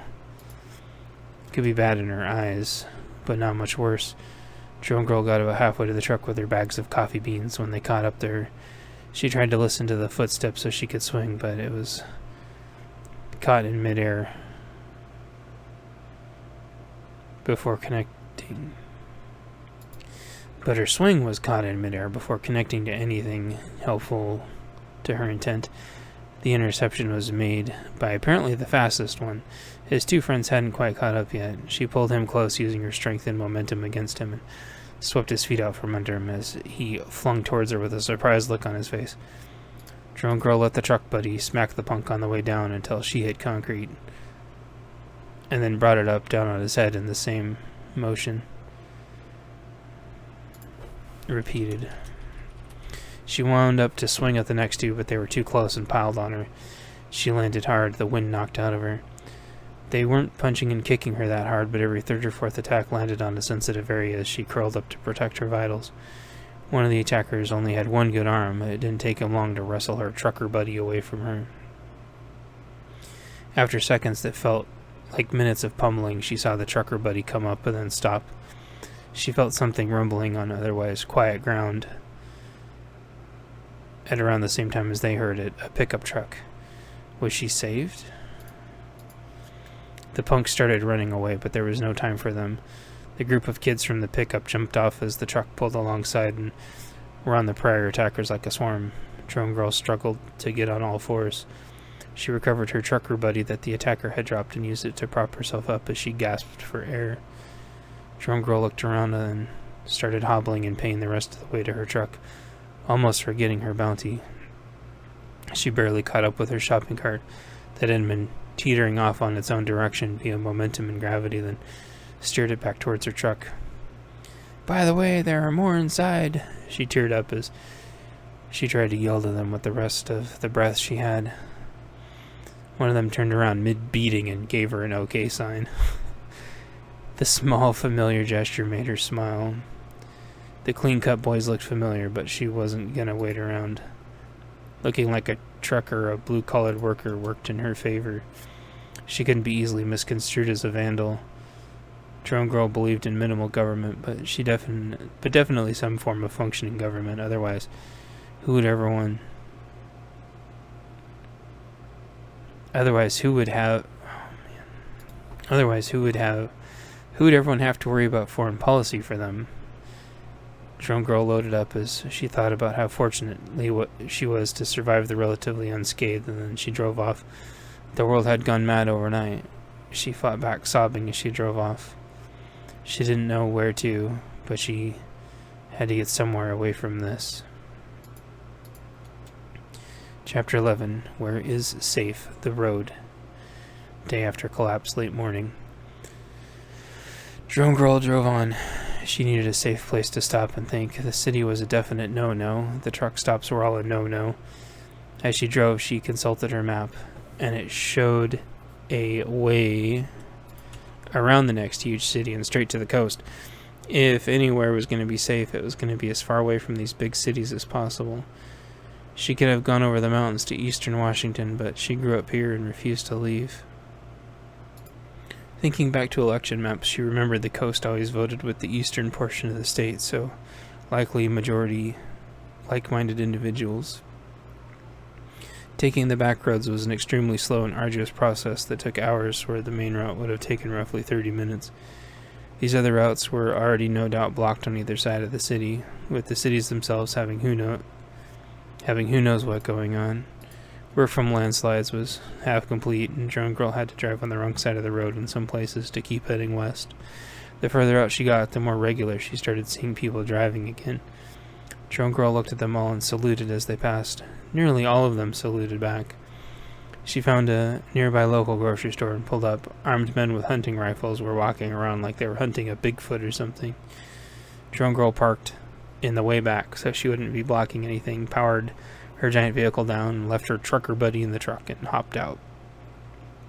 She felt eyes on her for a second, and then to her rig, and then back to scanning the area.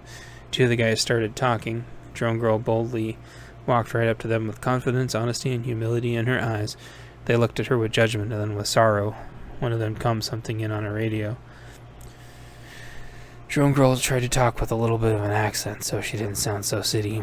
"Hey, y'all want to inspect my truck or anything? I come in peace." She teared up a little bit, while the emotion kept trying to resurface. They both took a step back, like they didn't want to have to get within physical distance of her. There was some mumbling on their radios that she couldn't make sense of. Moments later, a gal came out and told her to come inside. "Don't mind them," she said, half snarky. "They're just playing army. Think some kind of revolt is going on. You from the city?" "No, ma'am. I mean, I drive there sometimes, but I'm not from there, no." The gal looked like she was judging the authenticity of the response. "Let's get you cleaned up. Looks like you gone through hell, if you don't mind me saying." "Yeah, there were these 5 guys. They look a lot worse, though, I guarantee you." Drone Girl's eyes twinkled at the gal when she said that. "I bet they did, girl. I bet they did. Let's take a look at you, make sure nothing's broken." The gal brought her to a back room with blinds. It seemed like they had taken over this place and made it some kind of outpost in a matter of hours. "Do they plan for this stuff or something?" Drone girl wondered in her head. We heard bad stuff on the radio. All the electricity's down. Town's gone hell in a handbasket. Law says we can start taking care of the businesses while they do whatever craziness they're thinking in the town. There's no law, no 911 in the outlying city, Drone Girl responded.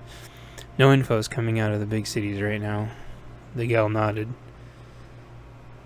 as she dabbed cotton with alcohol on some of Drone Girl's open cuts. She hadn't realized how bad her face had been injured. No wonder the guys out front looked like she'd just been through a prolonged bout of domestic violence. The gal finished cleaning up her face, neck, and ears. Anything else? How's those ribs, darling? Drone Girl had been wearing a pretty heavy flannel to keep herself comfortable. She gently pressed her fingers against her ribs. Ow, well, they feel bruised maybe, but not broken. What about your fingers and toes? Drone Girl wiggled her toes, and everything seemed to be fine. She looked down at her hands, though, and they were thrashed with defensive wounds.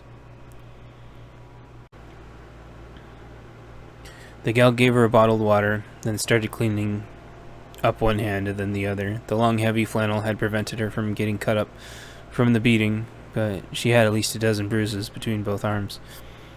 Now that she had time to somewhat relax, she did feel several bruises on her ribs and several more on her legs as she wiggled them, noting that nothing that some sleep wouldn't take care of. She also had some acetaminophen in her first aid kit in the truck. That helped a little bit, as well as to keep the swelling down too bad. I'm afraid there isn't much else we can help with, sweetie. Drone Girl immediately thanked her for her kindness and hospitality as her mind worked in parallel. I actually need a place to stay, a safe place to stay. I don't handle that, but I can put in a good word for you. How's that sound? I'd be much obliged. Thank you so much. Drone Girl smiled as enthusiastically as she possibly could, given the levels of pain she was realizing she was in. Go hang out in your truck a little bit. Let me talk to them. Drone Girl smiled and nodded, thanking the lady again for her hospitality and kindness. She went to her truck and started digging around for some ham technology she knew was in there somewhere. In a little time, she found a radio, some cords, and a booklet and local ham people put out with all the repeater information. The information overlaid with her paper maps well, and she set it all in the passenger seat as she sat back down to the driver's seat. Drone Girl undid the antenna from the radio and then took out the cords she got. She put one end into the radio, another end into her cab unit, essentially making one of the radios on her truck ham capable. Drone Girl took another cord and plugged one end into the electrical port on her console and shook the battery out of the ham radio and plugged it into the other end, which looked like a battery interface on the radio.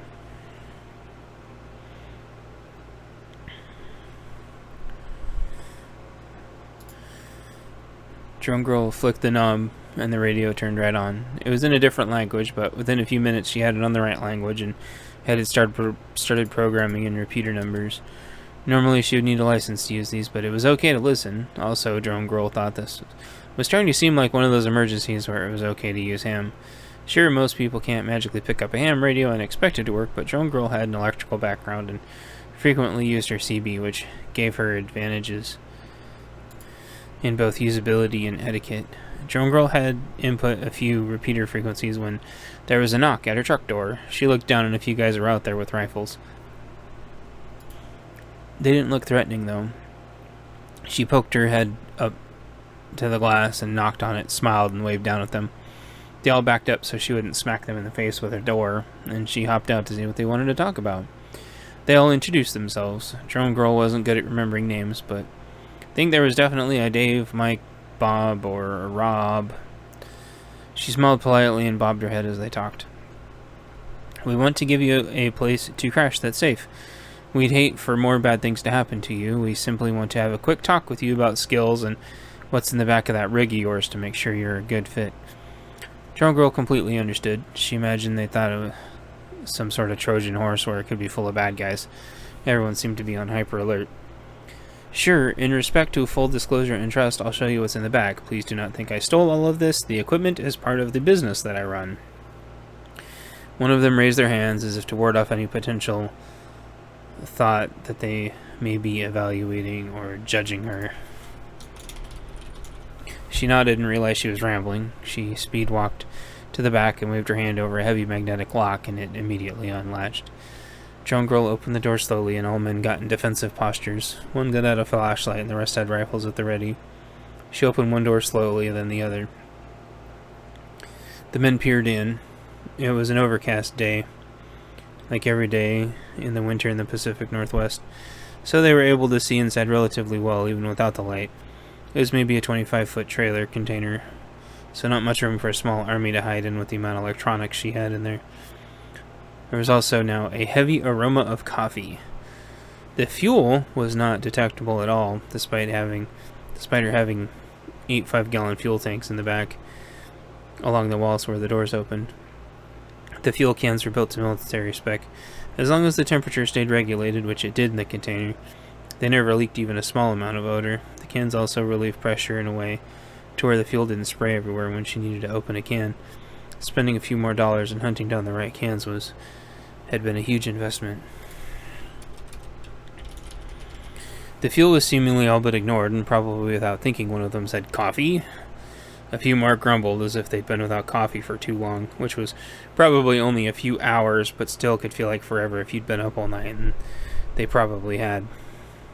Drone girl hopped in the container of her truck as if what they said was an invitation. She got to the other side of her electronics, into the sleeper cab, and threw out a full-gallon bag of prepackaged coffee beans. She hadn't realized the smell due to the shock and acclimation. She must have reeked of coffee and not even realized it, having been desensitized to the smell throughout her journey. "How many of these bags you got in there?" He held up a bag of French roast and waggled it at her. It made a little rustling noise as if to make a point of its own. The electronics and fuel cans must be nice to them, Drone girl thought to herself. Enough. I confess I did liberate these from a grocery store earlier on the way due to the opportunity presenting itself. The electronics are all mine, though. I'm something of an amateur electrical engineer specializing in drones.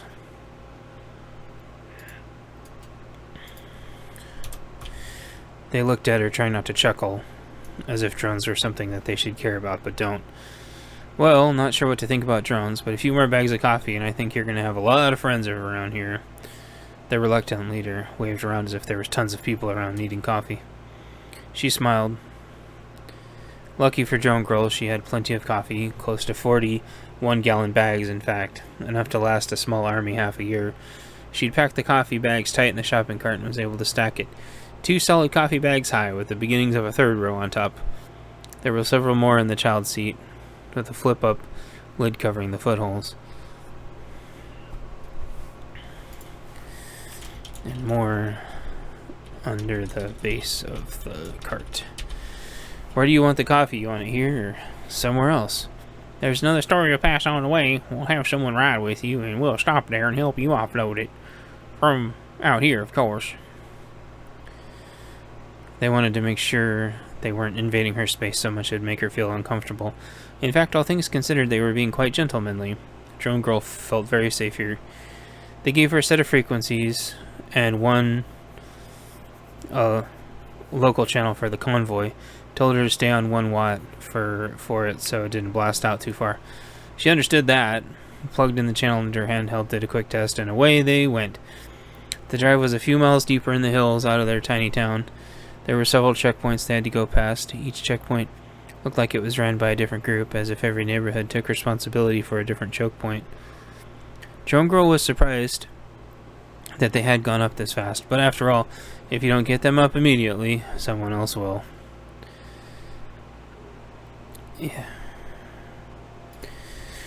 You might not always like who that is. If law enforcement sees you taking care of things, they're more apt to leave you alone if you aren't in their way.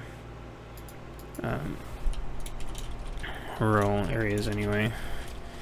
She passed 2 checkpoints and drove by a third, a Grange, and then a corner store way up in the hills. Drone girl had glossed over the finer details, but it looked like one of the checkpoints had a few pretty fancy assault rifles along with their hunting rifles. The lead driver had been telling her step-by-step instructions all the way, so nothing was a surprise. They got to the coffee store, and he instructed her to pull up over into the parking lot. If there was some kind of trap to be sprung, it would probably be sprung on her here. Instead, the shopkeeper was already outside, armed with a shotgun slung over his shoulder and a shopping cart. A younger boy was there to help him with a lower caliber looking rifle also slung over his shoulder.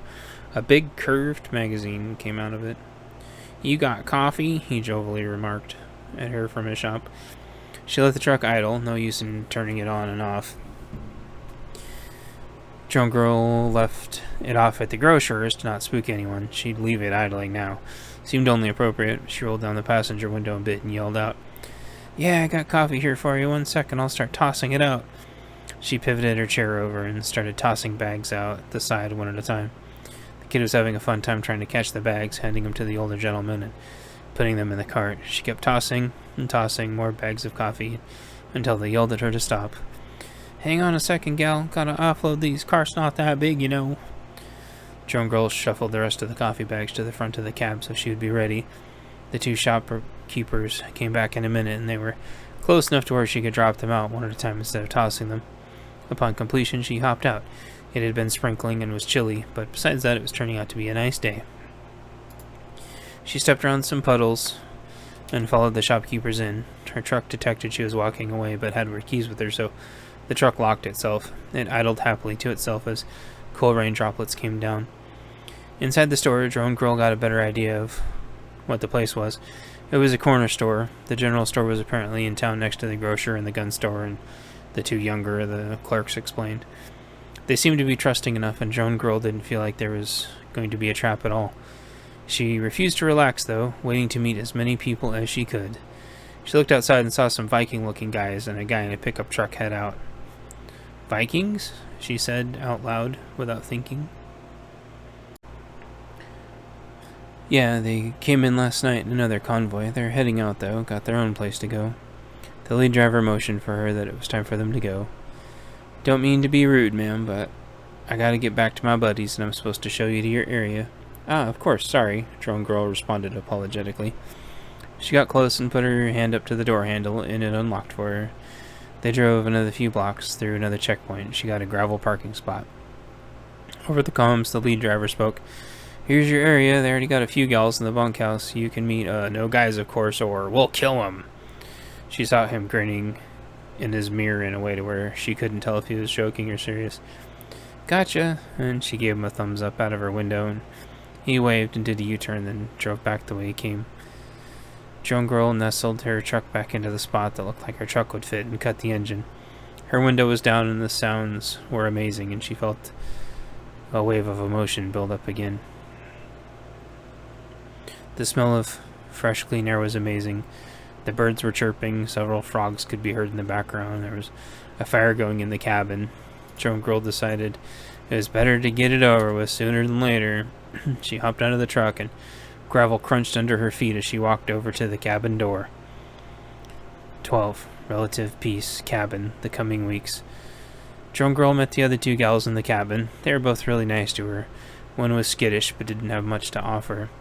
The other was an alchemist who had almost completed her degree when the collapse happened. The two girls were great company, but the chemistry lab freaked Drone Girl out. The alchemy gal was interested in the drones and immediately wanted one of her own that had a mechanism for dropping varieties of chemicals out of it. Drone Girl said she'd make the drone to those specs as long as the gal promised to not spill any of the chemicals on her. There was agreement, and one of the many new drones were born. The alchemy gal loved to play with the drone, and her friend loved to watch. They became pretty decent friends in no time at all. One day within those first few weeks, Drone Girl was flying around with one of her recon drones and saw more vehicles coming. She'd been put on a recon and intel team along the perimeter due to her skills. Drone Girl radioed it in, and soon the long and short distance checks had been positive. Another team from the city had made it, which made Drone Girl very happy. People were getting out of the horrible city. More people that could be helped. Maybe they would want a drone. Drone Girl rushed to meet them after landing her drone. There was a girl with them that was unconscious. The girl wasn't hurt, only was in shock. Drone Girl offered to take care of her personally and designated a special space for the girl in her truck so she wouldn't have to be by the chemicals.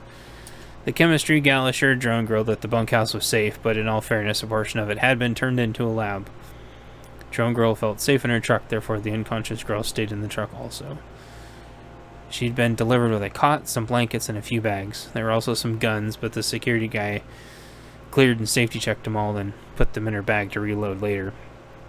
Drone Girl wasn't necessarily against guns, but didn't have any experience with them. The guys had assured her they were unloaded and safe, so they stayed with the rest of Nines' stuff for when she woke up. So the gal, which they called Nines, laid in her bed and slept and slept. The truck was comfy and quiet, so she could get all the rest she needed.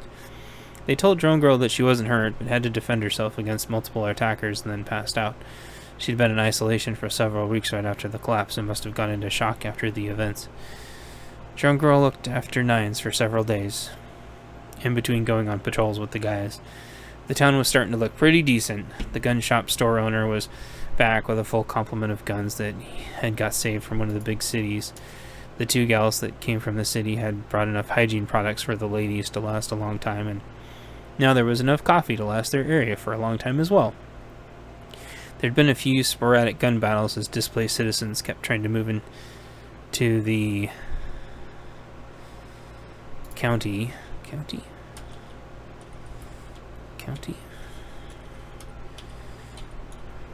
randomly, along with gangs testing various locations. Each time Drone Girl had the aerial covered and kept improving her drones. The sharpshooters in the group were easily able to find the bad guys, suppress them, and cover the team. The other guys on the team could flank and envelop no problem. Drone Girl had a special drone for nighttime with various night vision technology so she could switch between. It was all from the closeout at Radio Crash. For off time, she trained a few of the guys how to operate the drones that were interested in them. One night, when Drone Girl was working on a doggy drone in her trailer, Nines started to stir, and her eyes fluttered. My books. Where are my books? Where am I? What happened? Drone Girl was on the radio right away to dispatch to relay the situation. They all used low power, so they didn't step on everyone's toes around them, and so signals couldn't be intercepted. In a moment, dispatch came back. Someone's on the way. Copy, thanks. Drone Girl addressed Nines. My name is Drone Girl. I've been taking care of you. You're fine and in a safe place. Nines tussled around for a second, trying to get her bearings. Where are my books? There's only metal on the shelves. Drone Girl pleaded with Nines to relax and told her that she was okay and in safe territory with her friends that had brought her. Drone Girl was relieved. She didn't look so beat up now from those men at the grocer weeks earlier. It might have really gave Nines the wrong message. Drone Girl smiled at Nines as best as she could.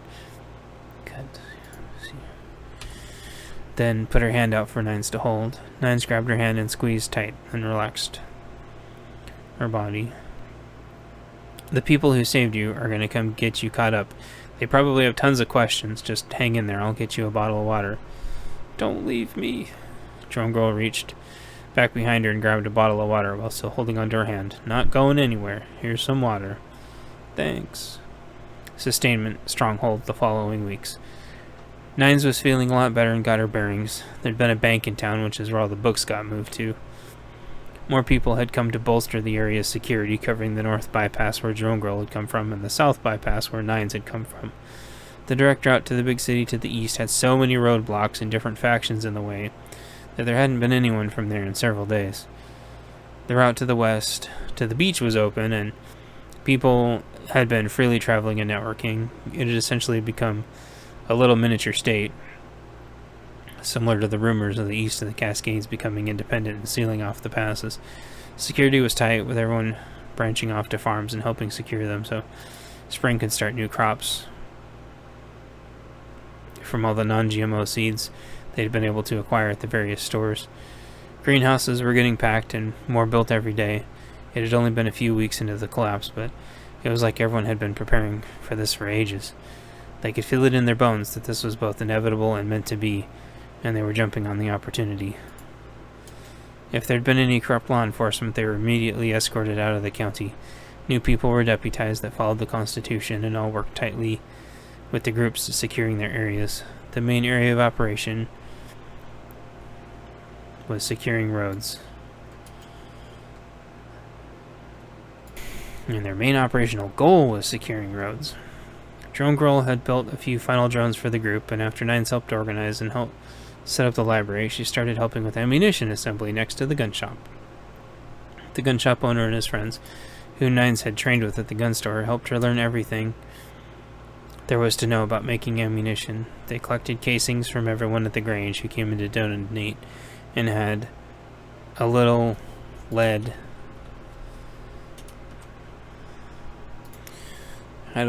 smelter and the castings. Everyone brought in their primers, extra primers,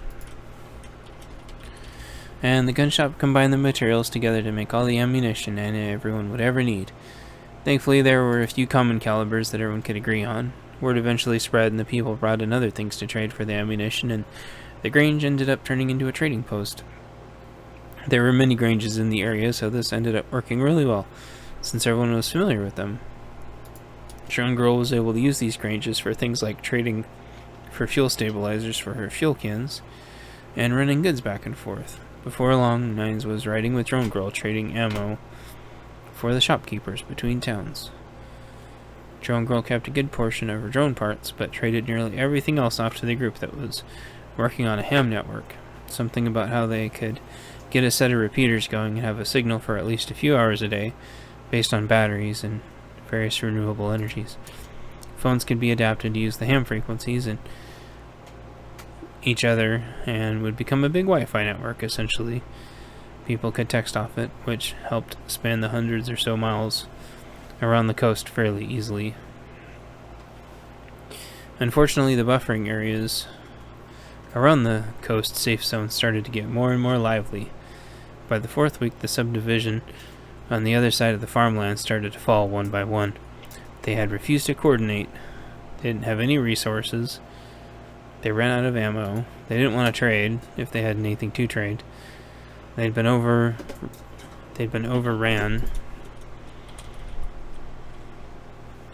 by a roving gang of around 200.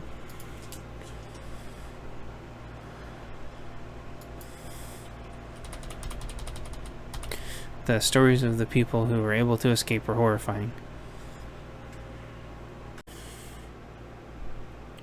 A sort of impromptu council had gathered at the centralmost Grange to all the outlying coastal towns, and a decision was reached. In order to keep pressure off the farms, a quick reaction team needed to be ready behind the scouts and intel folks. These bad groups had started getting whittled down somehow, or in a few weeks. These bad groups had to start getting whittled down somehow. Or in a few weeks, when the subdivisions were dry, the farms would be the next target.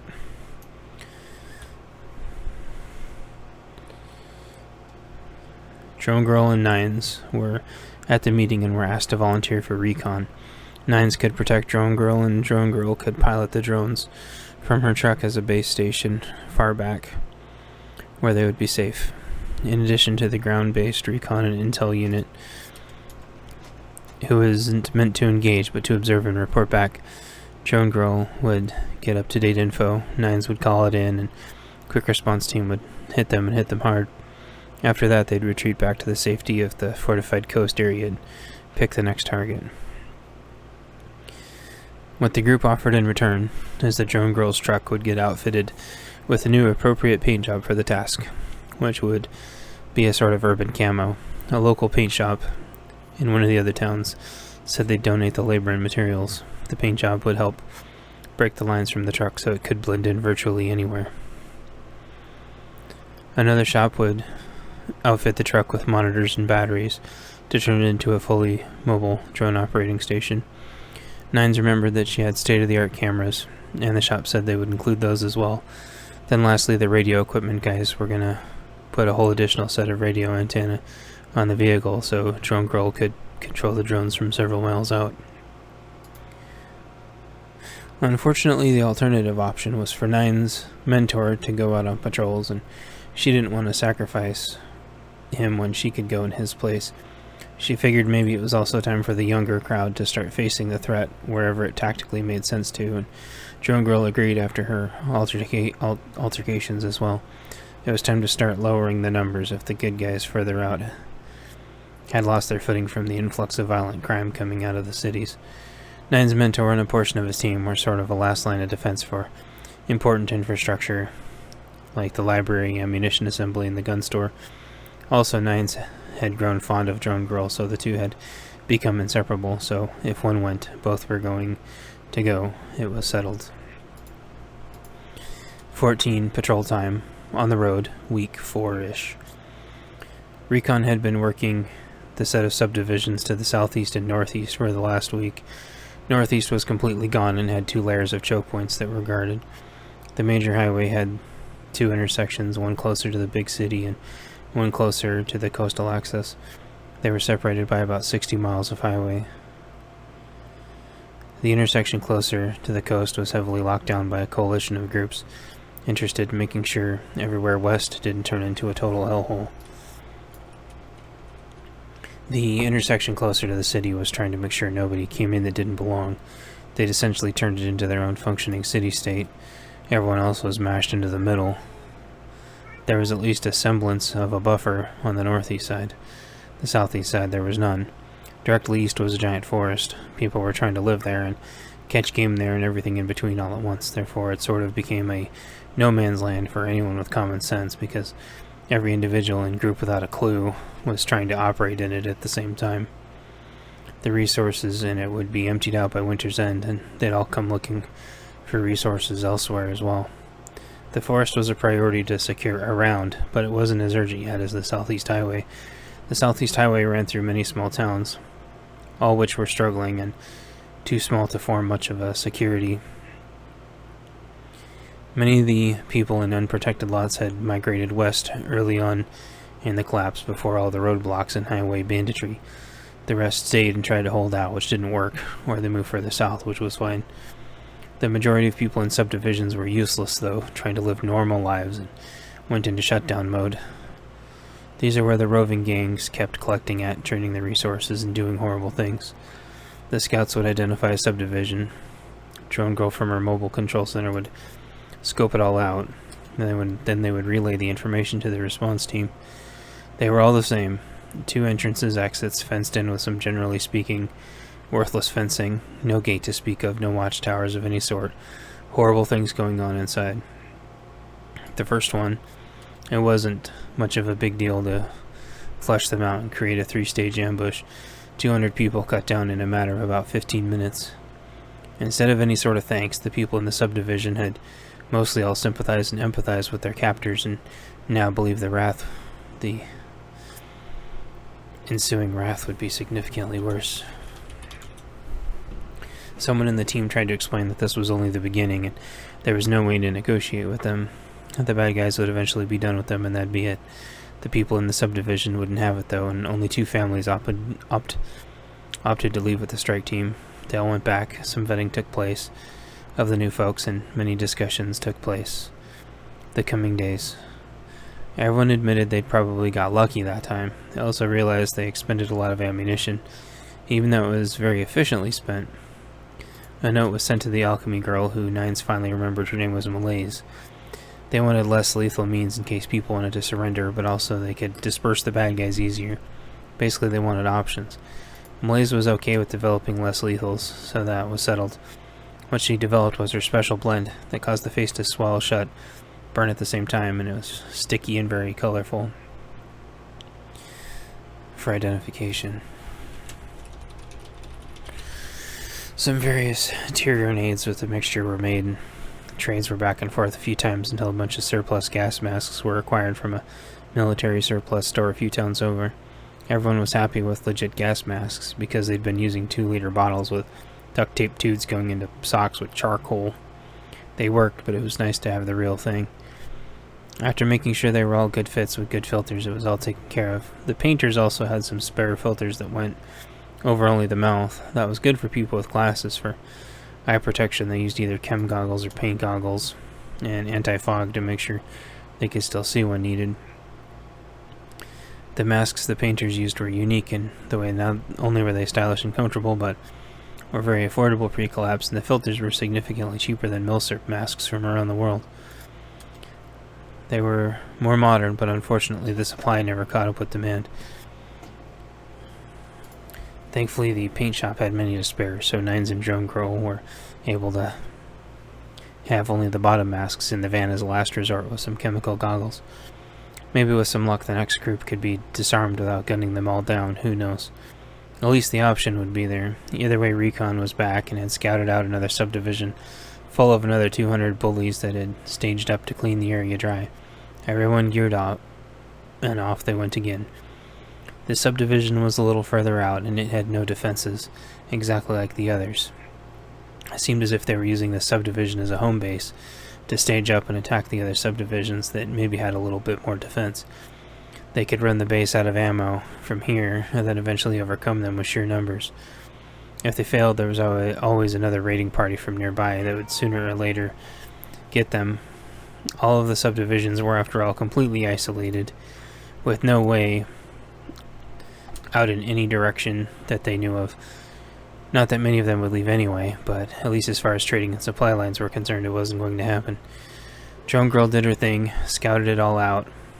The people running this one had done a little homework and weren't spooked or lured by anything. There was high ground nearby, but no clear shots, as all the bad guys were in houses with their involuntary surrogates. The team waited until night with no clear avenue that would incur unfavorable casualties. They listened on the radio, and no radio chatter was coming in or out. They didn't scout either. They only occasionally have someone run from one house to another. Drone Girl didn't think they'd been spotted, so they stayed put until nightfall. As soon as dusk hit, the strike team started setting up traps between the cars and bushes, where they kept seeing the bad guys run back and forth. They also figured out which house was the obvious headquarters. More thought was put into the plan. It was decided to have one of Drone Girl's drones drop one of Malays's grenades directly down into the chimney port. This would cause them to run into the rest of the traps, and feel very unsafe. The commander gave Drone Girl the go-ahead, and she did exactly what she was supposed to do.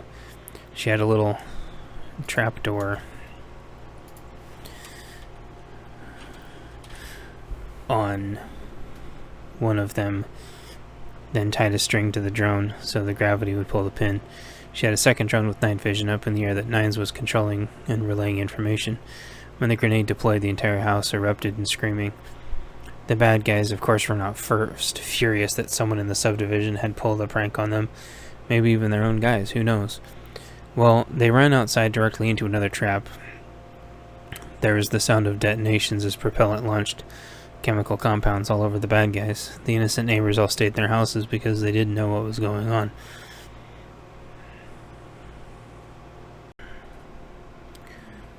Nines noted on the night vision, and several of the sharpshooters saw as well, that they could see the paint in the dark quite easily. The body language of the bad guys was quite apparent, and the sharpshooters wasted no time in turning their heads into a shadowy mist in the night. Their rifles were silenced, covered in brush, so the flashes couldn't be seen, and it was dark outside. The bad guys had no idea what was happening. More streamed out directly into traps, which had painted them and gone. Drone Girl got her drone back and watched from the drone Nines was controlling as the bad guys dropped in the 2s and 3s. As the low-hanging fruit were taken care of early on, the sharpshooters had to be more careful. Plus, they didn't have enough ammo to do this all night. After about the first 20 or so, they'd assumed most of the wannabe leadership was removed, and mostly followers remained. Not that the followers were any better, because they weren't. They would run around and run inside and yell, completely unsure as to what was going on. They'd surely been up all day, and now they'd been up all night, panicking and losing their minds. All they knew was that every time they went outside, their faces would start burning and then explode. Eventually, after a few hours of this, the majority of the bad guys ran out of the town in sheer terror. As they ran out, they encountered the final traps. They all scattered in multiple directions, leaving their weapons behind.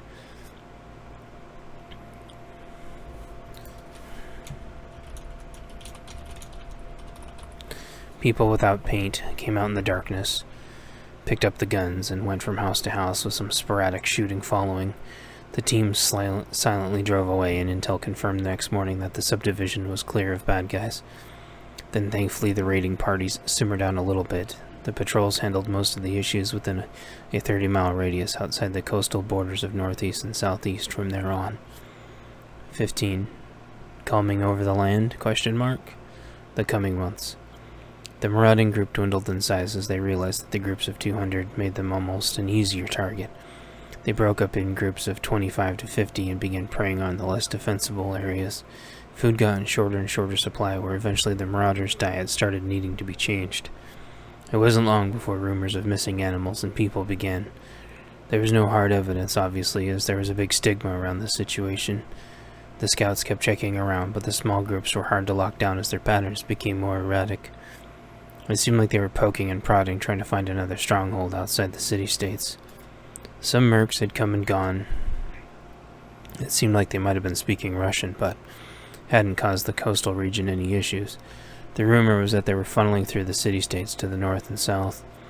The mercs might have had a base somewhere northeast, but the coastal group couldn't find it, and it didn't seem to be much of a threat anyway. There had been rumors of an irradiated area near Bremerton, but there hadn't been a word from there in some time, and the whole section near the port seemed to be quarantined. It was never a top priority, so nobody ever went to check it out. The coast group remained well insulated from the major cities, now basically city-states on the I-5 corridor. One by one, though each of the smaller cities fell. One after another, a person from a various city or another somehow smuggled themselves to the coast. All of their stories were similar. Bands of gangs or marauders stole all their food and did horrible things, and then moved on. The rumor was nearly everyone in the southwest state had moved further east and nestled up against the Cascades to get away from the main city-state. Across the big river, the big coastal cities bridging the two states nearly immediately turned over to the bad guys. They were basically insurgents or usurpers, but nobody could ever really settle on what to call them. They changed their own name every few months, even before the collapse, so it was hard to take any naming convention seriously. They were more easily called something like regressive or anarcho-communist. They were never happy with anything. They ended up trading a constitutional republic for a totalitarian regime and seemed to be okay with it. They hadn't had a choice, as they had made a deal with their worst enemy despite themselves. There had been rumors of NATO and the UN trying to come in, only to be shooed away and used to secure trade at the major city-states. Rumor of a new currency that nobody would accept, since it wasn't based on anything. One anecdotal story kept going around as the banks all got told off, and everyone who was living in their house suddenly owned it for the time being. This was a very little comfort when your entire condo, trailer park, subdivision, or farm could get raided at a moment's notice if you didn't have an obscene amount of defensive strategy to hold up 200 people off. Some places were able to do it once or twice, but sooner or later every location fell or had to fall back. The scouts of the coastal group kept checking as far out as was relatively safe. They had plenty of fuel and it was all stabilized, so I was trying to carve out as much of a defensive buffer zone as possible. Eventually the Puyallup tribe came online and began security coverage, a large swath of their area, which left the coast trying to connect with the mid-southwest of the state. Scouts kept getting sent out and noted that all the RV parks were empty. They were the first to go, and it was assumed they headed over to the Cascades to safety. The trailer parks were more empty than usual, with all the trailers being shot up and destroyed. Bullets easily passed through one side and the other, so they weren't defensible without a ton of steel or books or sandbags. None of them seemed to be able to wrangle everyone together to make any sort of defensive perimeter, so they easily fell. The apartments had mostly turned into miniature ghettos, with the gangs each taking over a few. They lasted a while, but then there were rumors of the animals getting some kind of disease, which then the animals went missing as food ran scarce. Then people started getting sick. The gangs tried to expand to the condos, but most of them were in the city-states and protected by the localized city-state guard. The domestic animal virus had spread from the apartments to the subdivisions, and it wasn't long before they started getting sick also. But then the animals vanished, presumably due to all the non-perishable food being consumed and no sort of summer crop being available. That didn't last long, then people were complaining to the recon team about people going missing. The problem is that even before the collapse, gun stores were already under attack by unknown factions. A stolen car would smash into the gun store. If the alarm worked at all, it'd be ages until law enforcement got mobilized enough to get to the scene due to all the other crime they would be in the process of dealing with. The guns would never show up. The robbers would never show up. And it kept happening every few months in a different city, and law enforcement would swear they weren't connected. The gun stores always had their ears to the ground, and all of them seemed to get out okay. The sporting goods stores had all got looted clean, though, as did the home improvement stores. All the lumber went first, as the insurgents loved DIY weaponry. What the scouts were able to isolate and secure was all of the food-producing plants. It wasn't a horde, of course. They were planning on redistributing as soon as the area reached a relative calm. Not in a commie style either, but either whoever could put whichever fruit or vegetable to the best use, or who had something viable for trade. The scouts got to a certain distance out, though, and noticed that all the specific things they had been on the lookout for were already gone. They'd marked all this on their maps they'd been making and realized, after stops to several plant nurseries and looted out hardware stores, they were on the edge of another like-minded group. Careful scouting was done, but no contact was able to be made. The subdivisions were checked, but the survivors had virtually nowhere to grow anything. They had a few food-producing plants in each yard at best. The further out they got, the more plants they noticed in the subdivision backyards. All combined with the chickens that could be heard, they would likely have enough food for the summer, but not enough to preserve for the winter. Usually people ate well during the summer and didn't even think about preservation unless they had someone coordinating. Rationing was never fun to think about until it was too late and everyone was cranky. When the scouts got to the areas with a few food-producing bushes here and there, that's when the domesticated animals started to pop up again. The scouts tried to leave a note with each well-established place they talked to. They were trying to establish some kind of comms, but each place they went, they were met with skepticism. The scouting team relied heavily on dronegirl for recon so that they would be safe. Traveling on the roads was super dangerous, and it took forever to clear a road. Every time they went out, they had to time their trips and carefully remember which roads were cleared and which weren't. After a few weeks of trying to catch the marauders in between scavenging missions, they decided to take a break from it. Some of the sciencey people back at the base wanted to investigate the dog virus, they called it. The dogs would get sick and then look all horrible and start attacking people. Humans didn't seem to be able to contract it, but then again, when they found a dog had the symptoms, they were carefully disposed of. When the recon team would go out, they kept looking for dogs. They tried to bait dogs and trap dogs, and it was virtually impossible. Whereas at the beginning of the collapse, there seemed to be packs of wild dogs. There were no longer any to be found alive. And yet the virus was somehow spreading because they kept finding signs of them. The virus dogs left behind giant holes everywhere. It seems like the dogs were always nonsensically digging.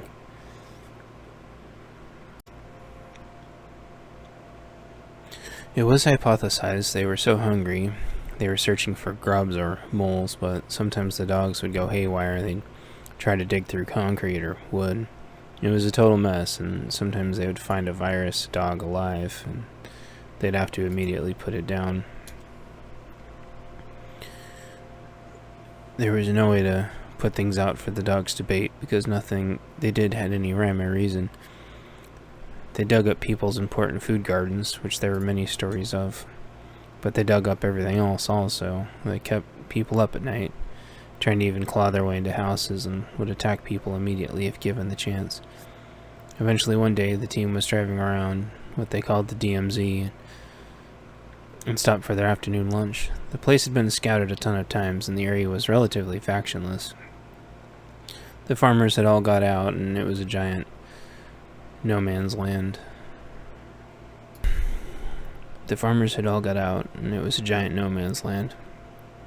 Nines and dronegirl were looking through their monitors like they always did when they were stationary. By now there were several automated drones that would launch and investigate if anything got near the perimeter. The defensive drones all had various self-defense measures now, including low-power grenade launchers, liquid and pumps with directional hoses, and caseless air rifles. The grenade launchers were actually part of modified plastic Easter eggs and part little yellow dough cups.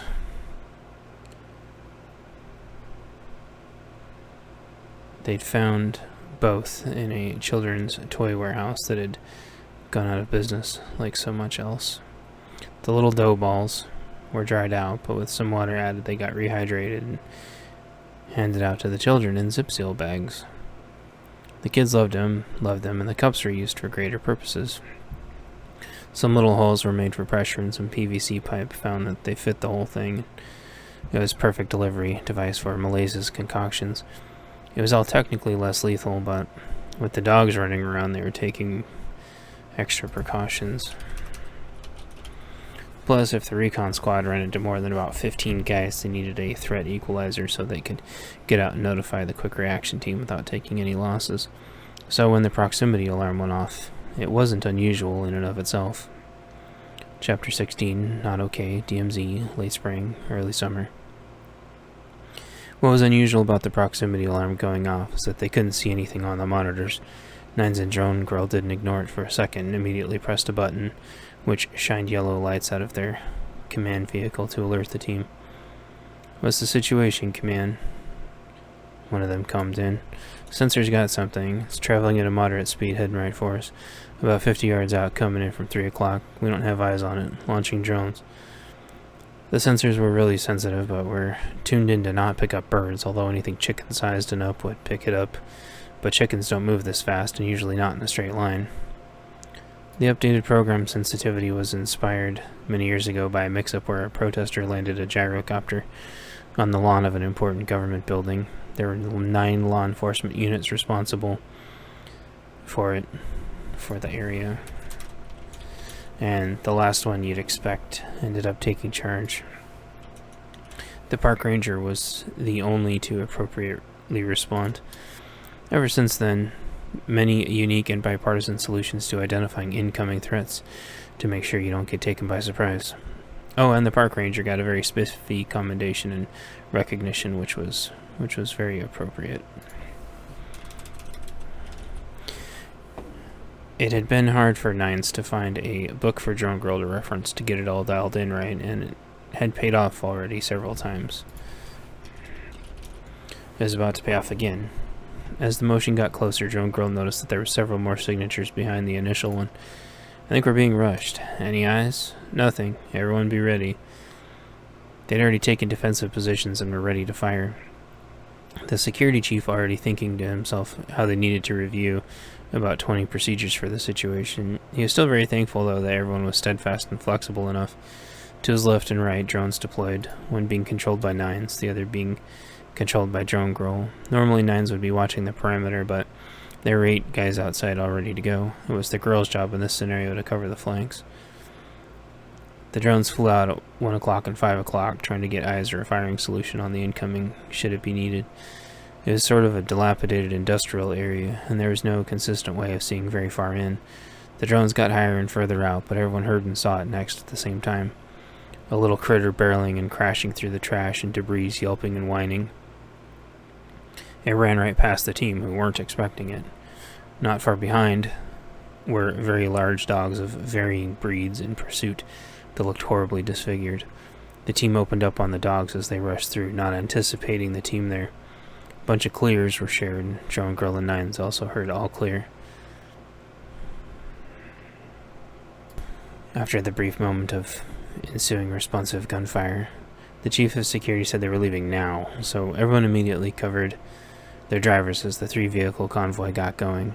Something wasn't sitting right with Nines, though, and she remembered that those dogs had been chasing something. She calmed. Anyone see what they were chasing? They didn't need... They had given up on the infected dog samples by this point, so everyone had forgot and was prioritizing getting out of there.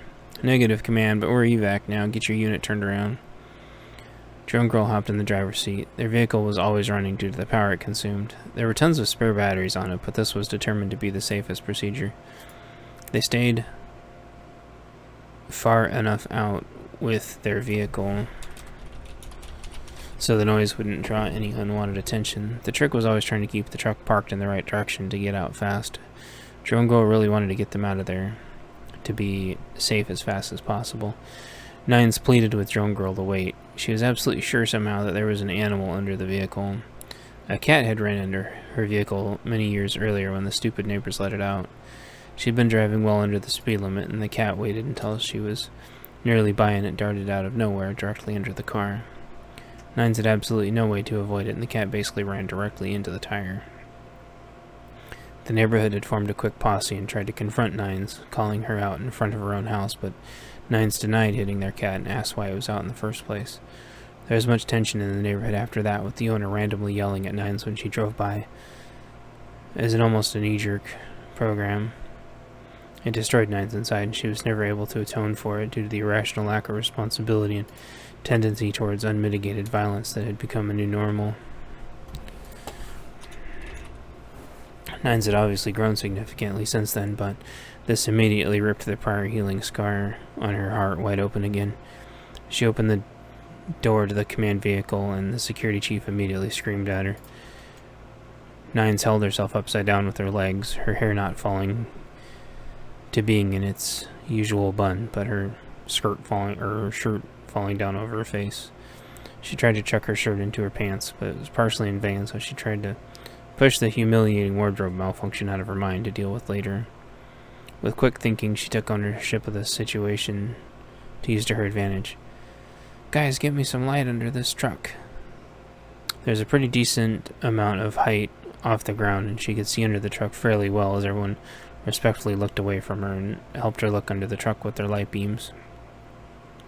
The security chief followed her instructions without further protest, and out of respect, much to Nine's surprise, there was a refracting pair of eyes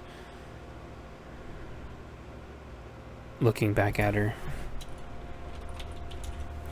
Nines flopped out of the truck semi-gracefully and scuttled under the truck to grab the critter, tucking her shirt in as she went. Hindsight would have told her this was extremely dangerous and stupid, but she had a feeling. Had it been any other creature, or even the same creature with ill temperament, she could have been seriously injured, but this was not the case. Nines grabbed the animal and crawled out from under the truck, superficially scraping herself up many times along the way. Both Drone Girl and the security chief yelling at her now that they are leaving. She tossed the animal into the truck, and it darted back in the corner. Nines got in, and they all took off. Drone Girl was very upset.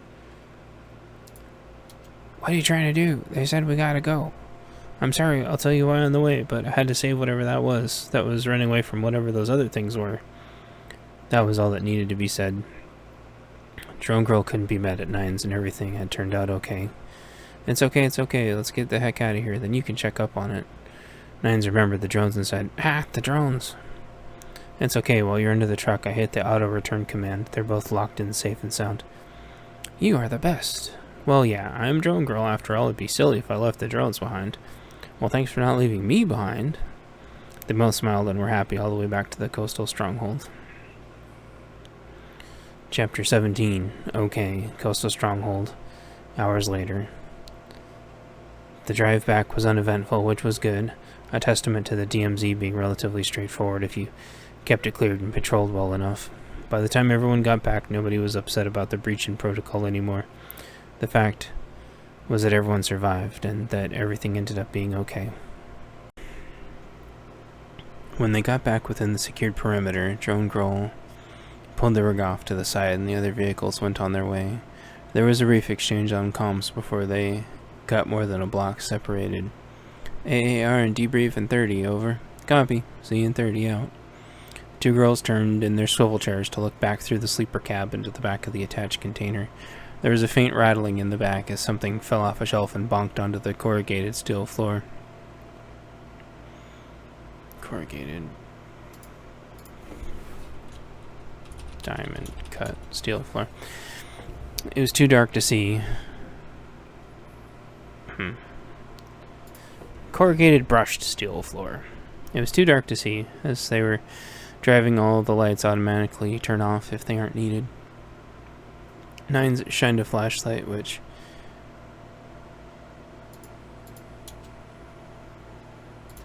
Nines had a flashlight which she had grabbed off the dash. She couldn't get it earlier when she was looking under the truck because she dipped down too fast to think to grab it. Nines made a mental note to herself to keep the flashlight on her and accessible at all times in the future. The powerful light blasted luminescence down the corridor of racks and control stations. Finally, at the end of refracting two eyes at its half-power setting, the eyes blinked, and Nines moved the flashlight beam off slightly so it wouldn't be hurting the creature. Nines' roommate had a pet before, and she remembered how to try to get a dog to like her and trust her.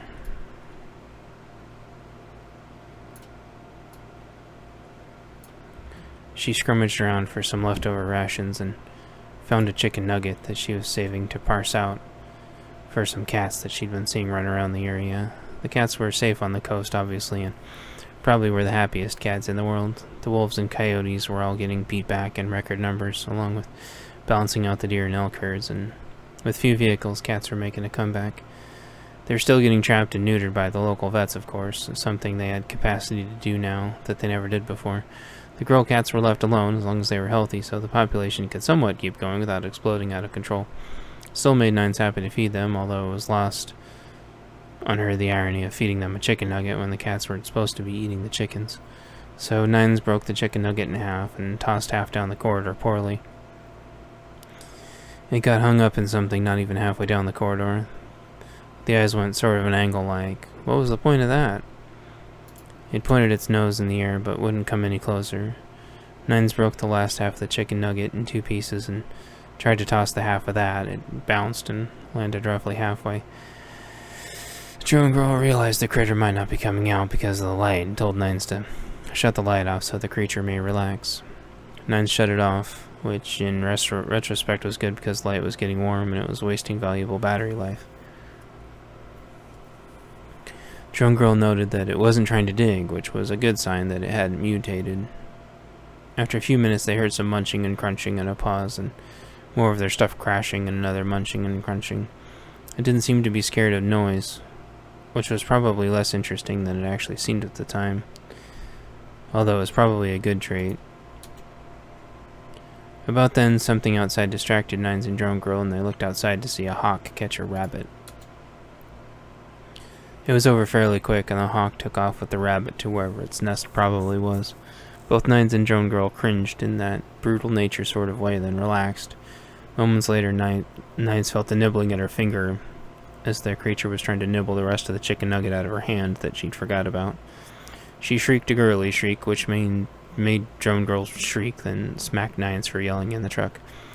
That triggered a scampering noise out of hand's reach, where there was more munching than a yipping noise. Barely inside the light coming in from the windows, there appeared to be a purple and black puppy dog.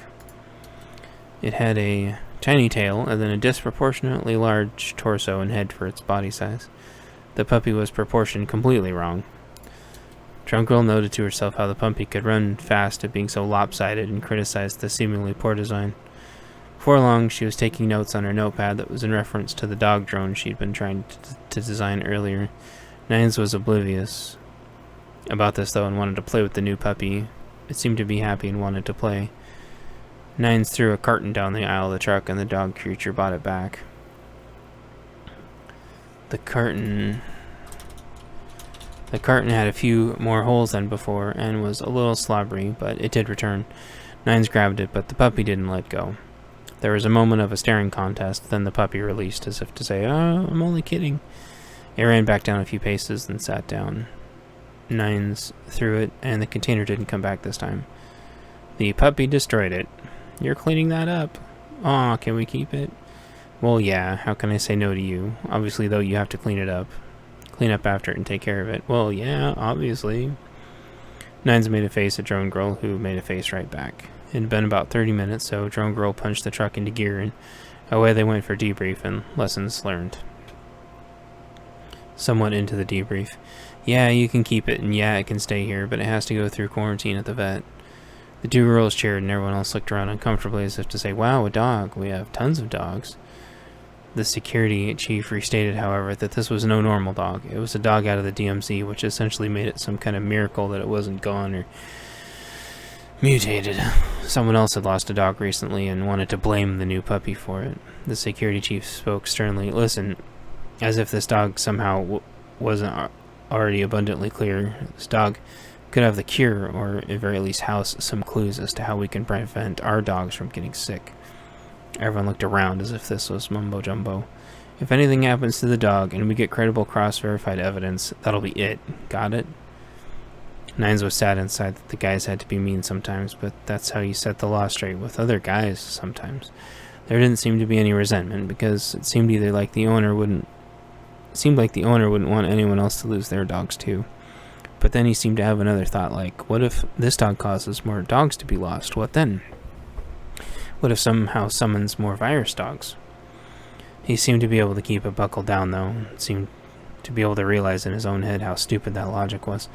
Having the dog here meant someone else would be happy, and the vet would quarantine it anyway, so everything would be on the up and up. He nodded to himself and seemed to be content in a genuinely and unmaligned way. He realized Nines was watching him through his thought process, but she looked away in time, as if watching a bug floating around in the air. He shrugged and went back to listening to the debrief. Dronegirl was already tinkering with some new thing based on what she was thinking about the time, and before long the meeting was over.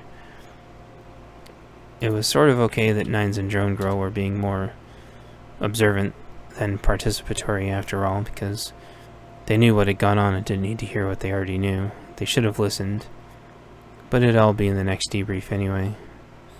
18. Back out. Southwest DMZ, weeks later. Summer. Nine's puppy had been cleared, and she immediately named the puppy Miracle. Dronegirl insisted this was a dumb name, and then Nines reminded her that most of the animals come into their own name sooner or later. Dronegirl would only shrug, and she named her drones immediately what their intended purpose was. Nines countered with, sometimes the drones have unintended bonuses to other situations that may warrant a name change. This seemed to resonate with Dronegirl, but they kept teasing each other anyway. The puppy seemed to like the banter. The puppy was a she. After the vet cleaned the puppy up, it was definitely 2 shades of purple and black. It had a strange camo-like pattern that helped it to survive as long as it had. It had in fact been infected, but was a carrier instead of a transmitter. Being able to separate the two was the key for the local vet, who got with some biologists and Malays, and they created a solution that disrupted the infected. They put the solution in packets of food they called doggy treats, and the job of the recon team was to drop the doggy treats off to hopefully cull the infected population. It didn't seem to have any effect on Miracle or normal dogs. Nobody was ready to potentially sacrifice their dog yet by giving them the vaccine. Call it antibodies or something instead of vaccine. Antibodies. There we go. And intentionally infecting them with the virus. It seemed way beyond cruel. So out the team went, dropping off the doggy treats. And the idea was to get a few right at the beginning, a few in the middle, and then a few at the very outer rim, close to wherever the other team was assumed to be operating. With any luck, they'd be able to make contact with someone on the other side, so they could finally open up comms. From what they'd heard from various subdivisions, they sounded like pros. Something about pulling the invading force over and around, exhausting its resources, and saving the bulk of the mid-southwest of the state. They still had a problem with tweakers sometimes, but they had taken care of most of them. Nobody wanted to know what that meant due to plausible deniability, but there had been drug paraphernalia and signs of smaller groups of nomads wandering aimlessly. Perhaps they were outcasts and living off drugs or something. Nobody knew. Presumably they'd know where to find drugs and make more drugs, and it'd be a mess. The recon team asked about where they might be, as they could possibly call in the strike team on them, but nobody knew. The recon team ended up searching all summer, and always seemed to be 1 or 2 steps behind. They were, however, able to fix the bulk of the dog population, and all the rest of the dogs were happy dogs. Or so they thought. Oh. Hello, okay. Hello, everybody. Chapter 19. Reoccurring themes. DMZ. Autumn months.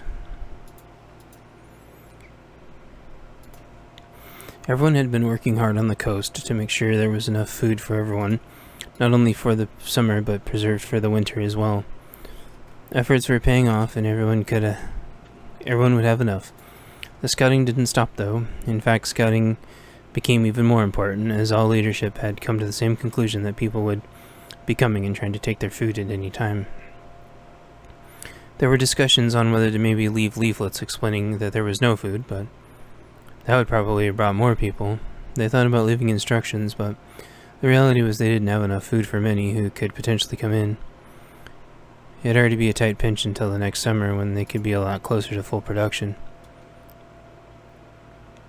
Nobody wanted to set up traps or other deterrents for people. Honestly, the consensus was that everyone only wanted to be left alone and try to survive.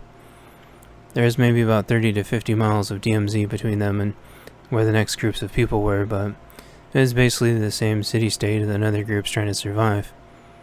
If they'd had some kind of numbers of how many people to expect, they could have maybe rationed it out, but there was no way to know. In the end, they decided to leave signs out as you got close, so people would know how to approach safely. Everyone else would be treated as hostile. Nobody really knew what they would do to defend against civilians and children, but at least they had some semblance of a plan. The group knew all too well from history what people would do when them or their family was starving. The people out in the DMZ and the other DMZs still didn't truly know what starving was, but they would very soon. In the spring, maybe travel would be a little easier and safer. Maybe there'd be a way to link up with pnwa and the other farms and hopefully get some kind of network going. The coastal group had heard rumors of there being super momentary trading hubs, but had no way of learning the complex locations and how to get in as friendlies. They imagined that the city-states were also trying to find out this information to raid them, so it would all be kept super secret. The coastal group kept trying to reach out to people on radios, but it was too far out, unfortunately. And if they broadcasted too powerfully, everybody in the state would hear it, putting everyone at risk. So that was the plan, survive the winter. How'd they do that? Not by hunkering down, but trying to get as much forward warning as possible. This meant scouting parties. They had really good maps, which was good, but they needed to keep making sure no big groups were trying to get through. Trying to get all the way through to Puyallup was too dangerous, but they imagined by spring that Puyallup would have enough of the gangs cleared out. The coastal groups kept patrols up there to a minimum, but not absolute zero. It was maybe 1 to 5 ratio of scouting. Enough to go out and look for supplies, keep marking stuff on maps, check up on any last settlements. Unfortunately, the few that were left simply up and disappeared. The people were gone without a trace. They hadn't taken any of their stuff though, so either they left in a hurry or someone grabbed them all. The group surmised there hadn't been much passing on the DMZ because whoever was likely grabbing all these people was getting everyone trying to pass through as well. The scouting party upped its security level when it found the last subdivisions and towns wiped out. They were trying to gauge whether they had been attacked yet, because they had the lower end of security or their stealth capacity. They decided to err on the side of firepower and took a few of the better trained guys with them, upped the ante on their drones, and kept at it. The static defenses compensated by taking on some of the new promising recruits and setting up more early warning devices. The defensive capacity stayed relatively the same and allowed everyone a reasonable sense of security. Also, the new recruits were happy because they were eager to defend and earn their keep. New gates were built, and new fences were built, and new towers were put up. Some of the towers were in plain sight, but others were hidden. There were plenty of guys they found who liked to sit in trees all day away from everyone, so they were given radios and allowed to do that very thing. It all worked out very well. If the scouting team found any places that hadn't been looted yet, it got marked on a map, and the quick response team would parse some people with the scavenging team, and it would all get picked up post-haste while the scouting team kept eyes on the perimeter. This process kept rinse-repeating throughout the autumn months until finally they were fairly far out when they started seeing abundance of drug paraphernalia. Chapter 20, A Clue, DMZ, late autumn. The scouting team radioed it in and found some high ground where they would be safe and sent out the drones. Nines and Dronegirl operated their drones, starting first going north and south as they had come relatively from the west. Some toenails clanked on the corrugated steel as their now well-fed purple and black striped short-haired dog came over to see why they had stopped. It heard the drones launch and knew what that meant. It wanted to be let outside. It knew the routine, and it had survived as a tiny pup out here for a lot longer than any of them, and her size made her more than capable. They let her out, and she greeted the other scouts and then hopped off to do her own version of a perimeter check. As she ran out, the drones picked up a special collar Dronegirl had rigged on her so they could see her plain as day in anything. on their radar system. Nobody else would be able to see her, though, without the specific frequency. Also, a camera popped up, a monitor in the control center of the truck, and they could see everything the dog was seeing. The dog grew up into still being an odd pig sort of shape.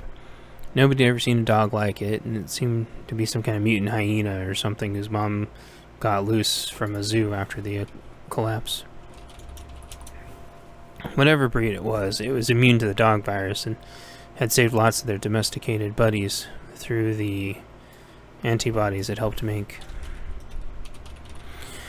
It could not only outrun other dogs, but it had teeth like buzzsaws and let out a happy yip yip noise and could screech similar to a Tasmanian devil. It very soon after doing this got the nickname Spaz. It was sort of like a popular Tasmanian devil character from the cartoons combined with the color purple. Some kid had come up with it and it stuck really well. So while Spaz was running around sniffing everything, Nines and Drone Girl searched out with their drones while the security team established a perimeter. The security chief notified the command truck over comms that the QRT was on its way as a precautionary measure. There'd been tiny drug clues before at some of the abandoned subdivisions, trailer parks, and apartments, but none like they'd seen here. None with the density? I don't know. Everything to make street drugs at every store was gone. Everything at the pharmacies were emptied out. It was all done, and looked a very specific way, like it was all done by the same group. The security chief worked with the QRT to make sure they take the same road in. If this enemy group had set up roadblocks or traps, they'd be unable to find any of it. They were unable to find any of it. They suspected it'd be more likely they'd find really bad traps close on, right as the perimeter was about to be finished setting up, and the drones were a ways out. One of the security guys called out that they found a survivor. They yelled at the survivor to stay back. They were still maybe 20 or 30 feet out and walking slowly with their arms out. Oh, they want to give you a hug. Nines heard one of the security guys joke about. Oops.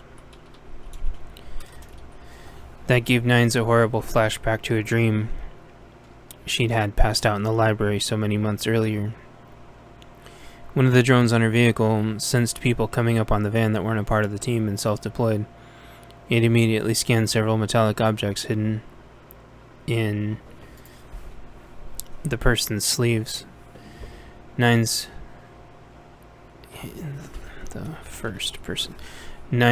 yelled at Drone Girl to launch everything, recall everything back to local, and go on full red. Several hidden drones launched sideways off the side of the van, and lights shined red off it in every direction, letting the team know they were in code red, which was full alert. Nines busted out of the van and put half a mag into the person walking right up, just before they got within reaching distance of the security guy. Had made first contact. They fell with a thud, and two more came through the brush.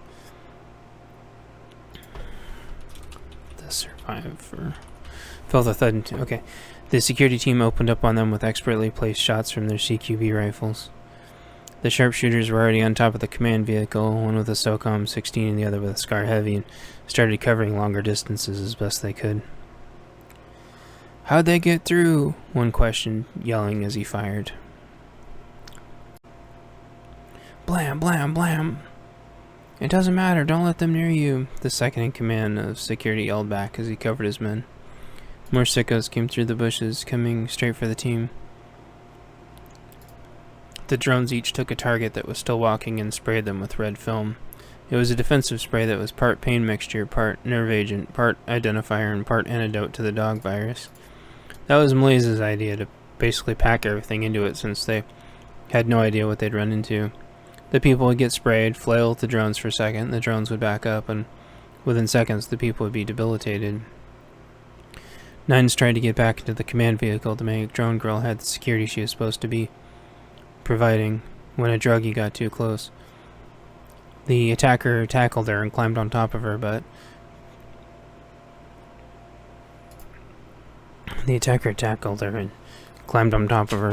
pulled up sleeves revealing several hypodermic needles ranging in size from small to cartoonishly large.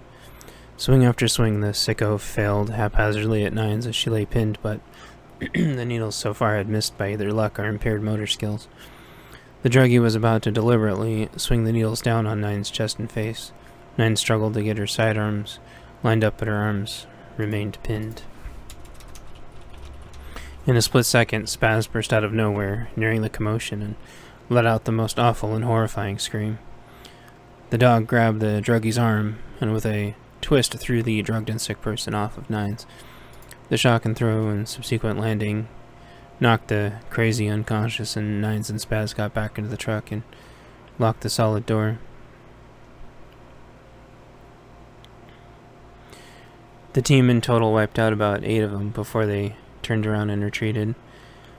The security chief yelled, "Ceasefire! Ceasefire!" The shooting stopped. He followed up, "We need to let them go. We need to see where they go." Dronegirl followed up,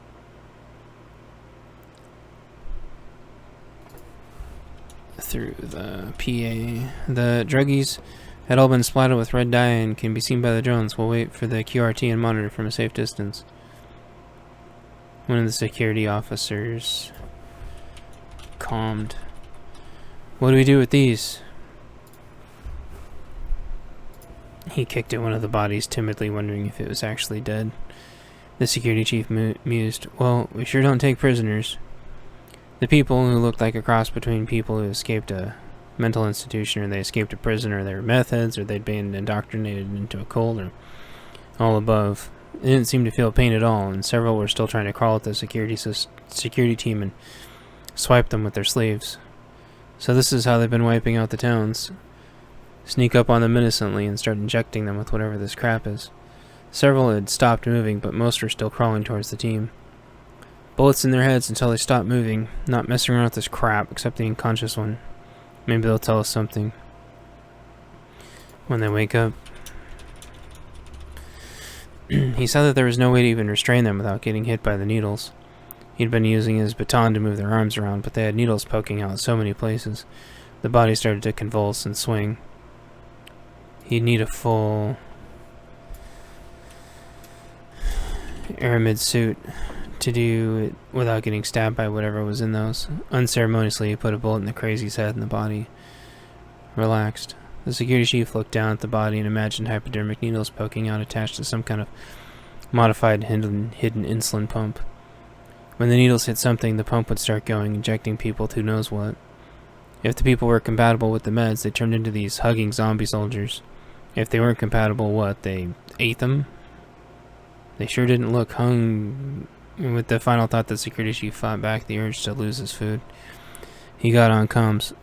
"I'm no scientist, but I think we found our missing neighbors. Either these are them or these people ate them. Either way, nobody up on this hill that isn't our backup. Oh, and I need a casualty report now." "All fine in the command truck, over." Everyone else calmed in that they were fine. The security chief knew them all by name, and he was a professional and prior Marine. His second in command served with him, and they were inseparable.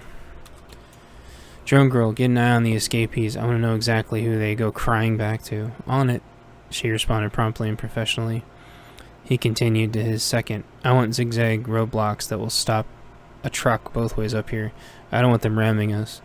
And I want us pointed in the right direction to get out if we have to." "On it," one of his close friends said. He grabbed 2 guys and sent 3 guys to the other side. The sound of chainsaws started up with trees coming down. "Command truck, notify the QRT team of the roadblocks we set up and get an ETA." Nines responded, "On it." Dronegirl continued following the people they'd let go. One fell after another. Whatever drugs they were pumped with to go into battle obviously wearing off, and the dog disease was taking its toll. The people stopped and appeared to start digging like idiots.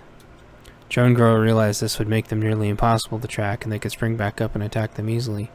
She tried to make mental notes of where they were, but had to keep following the ones that kept going. Eventually there was only one left that she was following. Dronegirl followed him with her drone for a while, able to stay high enough so it couldn't hear.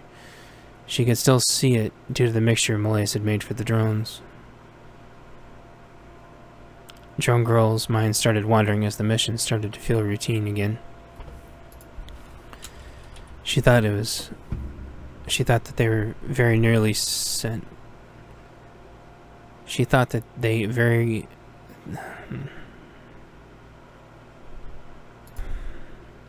She thought that whoever sent these very nearly sent enough to overtake the team, but maybe expected them to be chased, probably to lure the good guys into some kind of trap. It wasn't for her to wonder about, though. They didn't take the bait. They were doing the right thing. Right as she tried to focus on the unfortunate person, they exploded into mist. She gasped, held position on the drone, and then zoomed out. "What happened, girl?" Nines asked. "The person I was following just exploded." Drone Girl had a hollow sound in her voice, as if this was a normal thing. "Landmine? I don't think so. I'll send a snippet to your phone. Let's run it by the boss. I'll start looking to see what's around the area." Drone Girl sent a video clip to Nine's phone, who went out to the security chief to get his expert advice. Taking control of the drone again, Drone Girl panned out and started seeing what was around. It didn't take her long to find a heavily fortified subdivision with a concrete wall. No doubt some kind of housing development for the doctors pre-collapse to make them feel safer. Of course, those iron gates were never actually closed. Security never been armed, and they were on very cheap contracts. She saw a huge pile of clothes, an impossible mountain of clothes. From her angle, it looked as tall as the houses. Doctors' trophy wives weren't exactly going to defend the place. The RNs and doctors probably tried to stupidly stay at an undefended hospital. Their houses probably loaded with drugs. The houses looked like they ranged from $750K to about $1.25 million. The houses would be huge, and the majority of that square footage were bedrooms, also known in the realty world as cheap square footage. There'd be enough for 200, maybe 400 tweakers, easily a small army. It looked well fortified on the top of the already 8-foot-high, foot-thick cinder block reinforced walls. The iron bars were closed and the bollards were up. There appeared to be a courtyard with a bunch of people worshipping or dancing or sacrificing or some combination of those. Drone Girl made sure her drone was still recording and got as much footage as she could. Her surveillance hadn't gone unnoticed, though, and her drone reported it was being peppered by something. She took it higher, stretching the limits of her range, even with the powerful antenna she had for drone control. Drone Girl had remembered shotgun lessons, where outside of 100 yards, birdshot was relatively silly. They could still gum up her rotors, though, or they could switch to buckshot or a heavier round if any of them were good aim considering the drug situation. She took the drone higher and higher until the peppering stopped, then hit the program for a hasty return. The drone still had enough power left, as it had only been sitting in hover mode and was well built. It angled forward and went full power back to the command truck. More powerful shots started whizzing by it.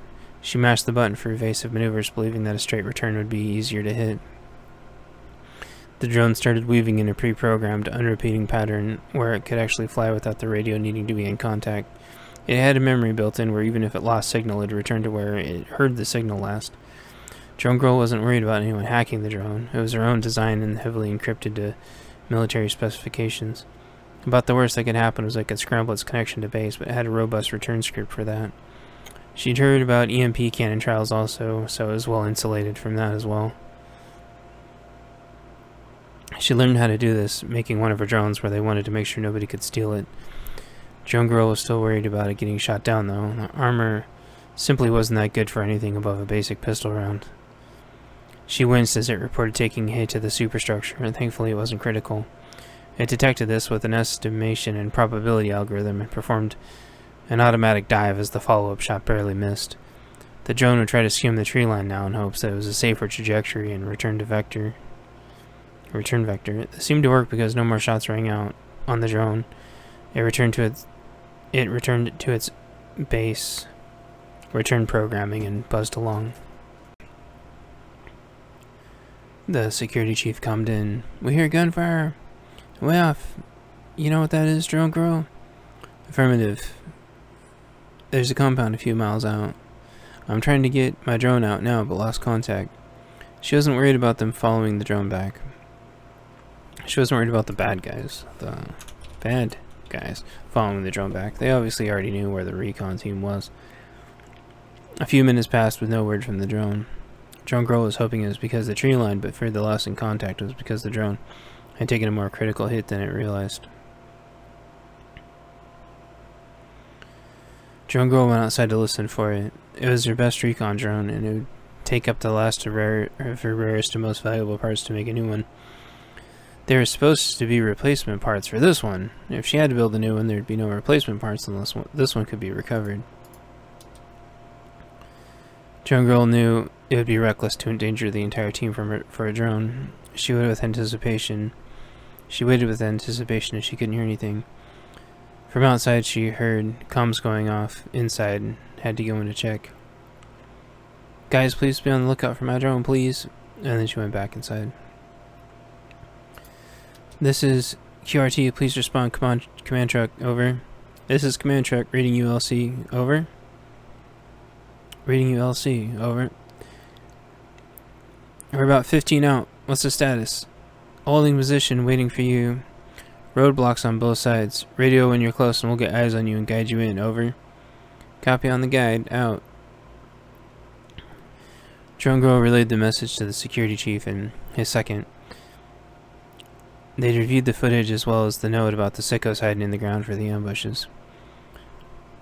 The security team spared 3 men and carefully cleared the wooded area on the hill one more time, looking for this specific characteristic. No more sickos were found, but it was noted to look out for this moving forward. Nines remembered really quick and reminded the QRT team to not stop for any apparent survivors and that they'll be filled in at the rendezvous. Nines looked around while she was outside and realized they were in an old city park on a hill. Drone Girl pointed out in the direction of the compound. It was some miles away, but not too far. It seems like they leave a few people in waiting in ambush at this site, the second in command lamented. Yep, the security chief said grimly. Dog must have wrestled them out of hiding or slumber or whatever it is they're doing, taking dirt naps half the time. Spaz wagged her tail as if she knew what was going on. The security chief got out a dog treat from his pocket. A row of razor-sharp teeth showed through a wide smile as the young adult puppy anticipated the treat. She sat and rolled over and did a yip, but then got the treat. This made her happy, and she ran off and checked the perimeter again in only a way a dog would. Nine smiled, proud of her weird purple and black dog thing, happy that she had it watching her back. It had saved her earlier, and she'd been in such a rush she forgot to give her doggy the proper attention she deserved. She vowed to herself that she would when Spaz got back. Drone Girl looked off longingly, missing her drone. What's wrong, girl? It should have come back by now. Sorry, it'll show up. They know how to find their way back home, you know? Yeah, I know, Drone Girl said solemnly. They relaxed a minute while the security leads provided rations to the perimeter defenses. Around that time, the short-distance communications came through on everyone's radio. The QRT team was within local comms. They collaborated with the team on which engines to use, and then they got through okay. Drone Girl went back to check on all of her monitors and sensors, while the QRT team got up to speed and noticed the doggy cam. Hey, Nines, come take a look at the doggy cam. Nines came in and saw that there was something obscuring the view of the camera, but as she was in close proximity and coming closer, try not to fear the worst, Nines replied. Maybe she found something, and she's bringing it here? Chapter 21. The Plan. A park in the DMZ. Afternoon. Spaz was known for finding random things and bringing them to Nines as presents. It was usually her toy or an empty plastic carton, but one time it was an entire toilet seat. They never did find where the toilet seat had come from, but oh well. They notified the security guy that was in their direct area. This was happening while the security chief and QRT team lead started setting up shop with their long-distance optics and a squad automatic weapon on loan from a private military contract. They were mentioning how the perimeter was getting doubled and maps drawn of the zone in question. Drone Girl noticed that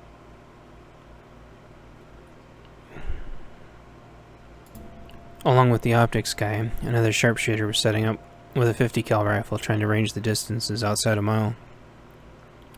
Another was setting up a 300 Win Mag to take down anything big that got closer.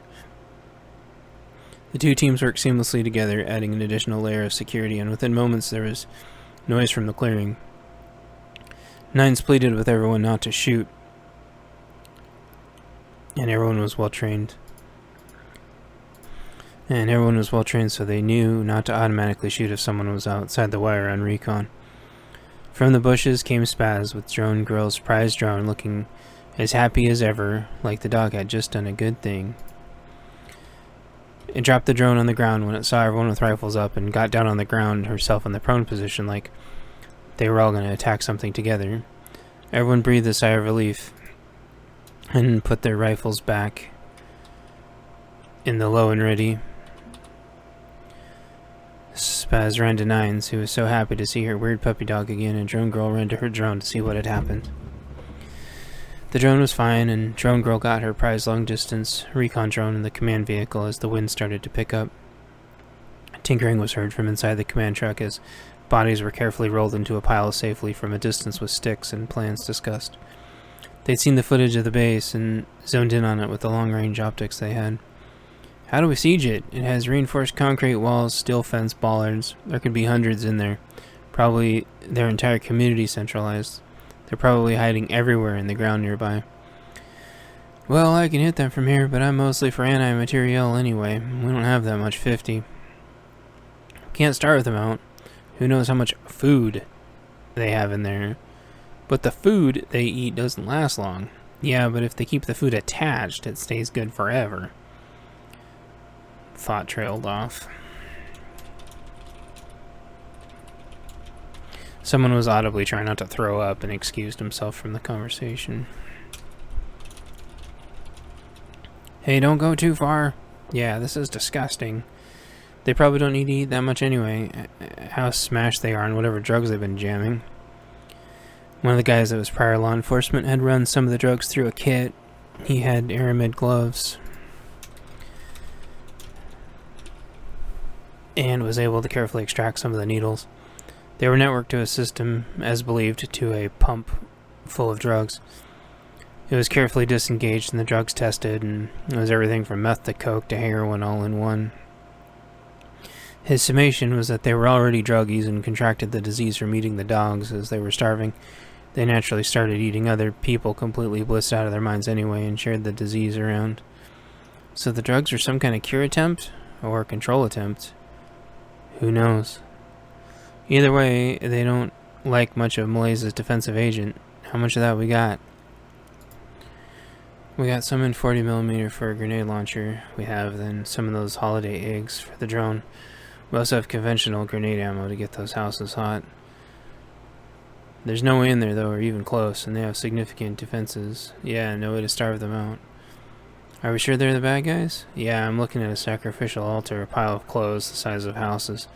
A ton of people with missing arms and legs, and they're all dressed up like dirty insane asylum clerks. What if we dress up like them? Nah, they smoked one of their own people trying to get back in. They're so hopped up they have no clue who's who. They probably shoot everyone that comes up. Could be at random or some short distance contact we don't understand. What if we make a giant wooden bunny and we all hide in it? No, we aren't making a giant bunny. But I got another idea. But I need a really heavy disposable truck. Right then the recovered drone synced up with the command station and uploaded all of its last footage. It gave them all the intel they needed. There was a spot at the park that was closer to the concrete subdivision. One of the prior Navy on the QRT team was sort of a medieval siege weapon enthusiast. He did a bunch of complex math and then found the right spot and used some rope and the logs they sawed down to rig up a fairly simple lever system. Someone got the bodies into a bag and he roped them up to one side, and someone else hot-wired the biggest truck they could find and drove it up to the bluff. During those little expeditions, they found several more of the cultists in hiding for ambush and were able to dispatch them. They were all visibly drugged and very insane. They looked exactly like the people in the concrete-walled subdivision. The attacks were all silent, and someone pieced together that all their tongues were gone. Nobody made an effort to figure out why. They were all added to the body pile the team was collecting. Drone Girl carefully loaded it up with some of the sauce and the holiday eggs so they would explode on impact and spread through the area. The most likely houses where the drugs are manufactured got identified and marked. Drone Girl wanted to do one more recon of the area to make absolutely sure these were the bad guys.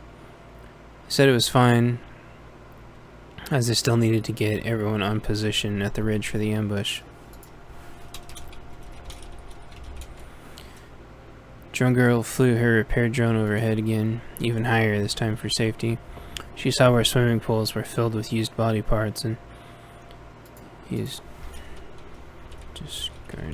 discarded. And clothes were being used as fuel in burn barrels for cooking. There was a guy out front of one of the larger houses with a goat-looking skull on his head. He appeared to have a staff made of various human bones with a human skull on top. He was ordering people around and pointing his staff, and it all looked like they were pulling even more people out to the altar. The people weren't even putting up a fight.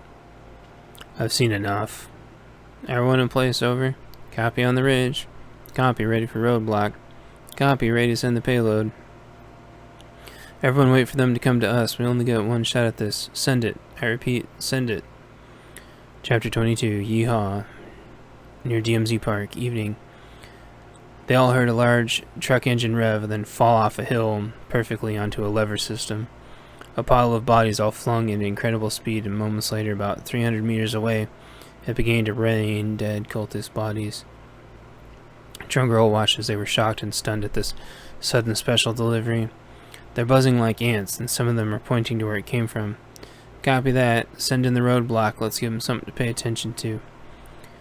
With that, they heard another big engine rev up. A military surplus Humvee rolled up the road and turned parallel, an M249 mounted on top. These trucks were sold back to the civilian market pre-collapse at almost giveaway prices as the military moved up to designs more suited for IEDs. So the parts were cheap and readily available, along with full replacements if you wanted. Another guy had been doing nothing but collecting various milsurp armors off the internet from retired helicopters. He also had, with the help of local mechanics, repurposed windshields from decommissioned aircraft, so the vehicle was for all intents and purposes extremely bulletproof. It started taking a few light hits, but mostly misses. It was far enough out to where only their biggest and heaviest stuff could hope to reach, but they could see it, and it was making the cultists angry. They wasted a ton of ammo falling short, or a few glancing hits before they smacked each other and stopped. Two more vehicles pulled up behind the Humvee to protect its flanks in a wedge. The Humvee air system let the air out of the tires and it sank to the ground, creating a wall of double armor. That would be their forward operating base for the operation. From the ridge, the guy with the 50 cal started taking slow and methodical shots at who looked like sharpshooters or anyone with optics. The guy with the SOCOM 16 had a great scope also and was able to pick off someone that lugged around an RPG trying to get into position. As they scanned for more priority threats, they saw a children's playground that looked like it turned into a training camp. It had training dummies that were dressed like the coastal team. Several of the garage doors opened and everyone was notified over comms. They saw people being injected with more drugs and then sent out on bicycles.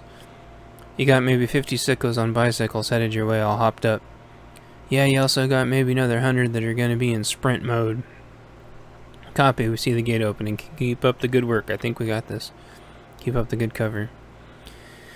The gate opened and cultists on bicyclists pedaled with all the power their bodies and drugs could muster right out the wedge.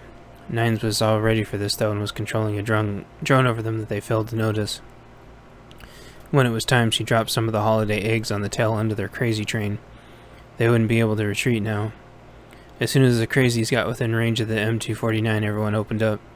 The bicyclists were the first to fall, although they were the hardest to hit due to their speed. Two guys with M203 grenade launchers to break the rush's momentum. There were no discernible screams, only people that looked like a mix of cultists and insane asylum escapees, running around confused and dying. Some of them looked like they were swatting at invisible bugs, or maybe fighting with invisible people. The ones that weren't covered in months of caked blood before this day all got their equal measure. There had been a slight elevation to where the roadblock was that the crazies hadn't anticipated.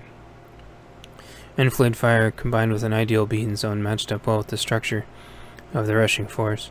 The tail end of the group, who had only been jogging instead of sprinting, all took weapons out of their coats and started firing at the roadblock. The Ridge forces fired down into the gun-toting cultists, taking them by complete surprise. The entirety of the action took less than 10 minutes as the cultists took heavy losses. Reports of inside the courtyard were described as panic. Apparently they'd always been able to ambush or rush away from their problems, but not this time. As the sun began to set, in a final attempt at defiance, they all crammed themselves into the biggest building that looked like it was Hell's version of a temple. They proceeded to board up the doors and set the building on fire with them inside. Nobody in the group knew what to say, and they all rallied back at the rear operating base. As everyone was being accounted for, a drone girl brought her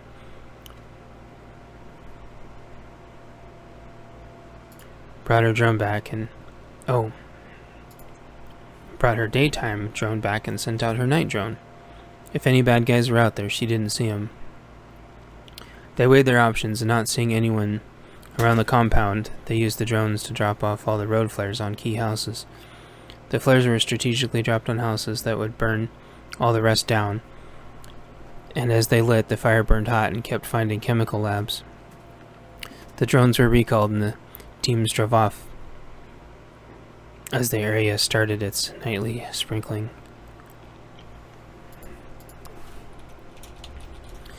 Chapter 23, Prologue. The coming months.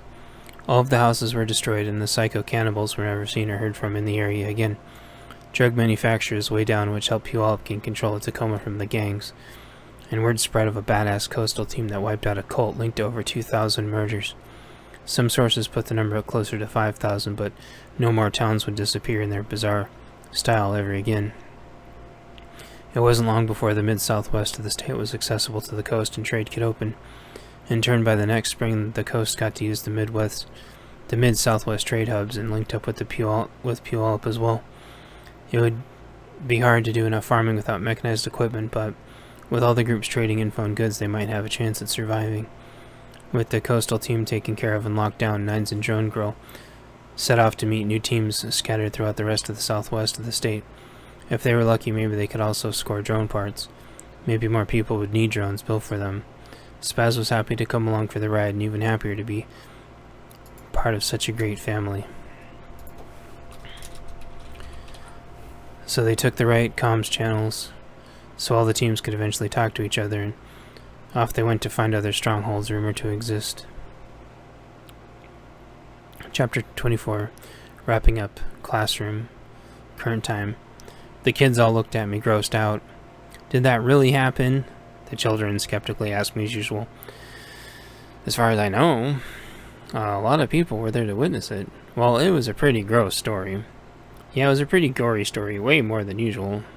I'm sorry, I tried to tone it down. They were bad people, you know? I paused and waited to see if anyone had anything else to say, and they all stared at me blankly. So, do we know what the moral of the story was? 9mm is a good caliber? Drones are awesome and super helpful? Don't eat people? Librarians are amazing? Dogs are helpful? Yep, you are all on point. All of those are correct. You all did great today. You deserve a round of applause. They all clapped for each other and looked very happy. I thought to myself, I sure hope this doesn't give them bad dreams, but I imagine with what they've been through, they already have had much worse. I know I do. The parents all picked up their kids, and the first thing out of one of the kids' mouths were, I'm sure glad we don't eat people. The parents all looked at me, and I shrugged. One little girl walked up to me and asked if the drone girl was real. I responded that sometimes if you're really good, she'll come bring a drone to play with.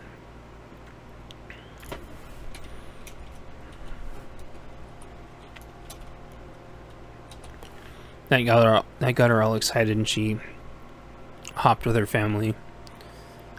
her family, vowing to do her best so she can grow up like Drone Girl. Another girl was running around with pointy fingers, pew-pewing everything, saying, I have the best caliber ever. Her dad tried to correct her that 40 was better, and she defiantly laughed at him in a mocking tone and said, "Friends don't let friends buy 40, Dad," which shocked him. Before he could recover, she got her stuff and headed out for the evening, dragging him with. When the last of the parents got their kids, I packed up and went to my tiny home. I've been fighting off a huge cold, and I think it was finally catching up to me. It's probably why I told them one of the gorier stories on accident, so I wasn't thinking straight.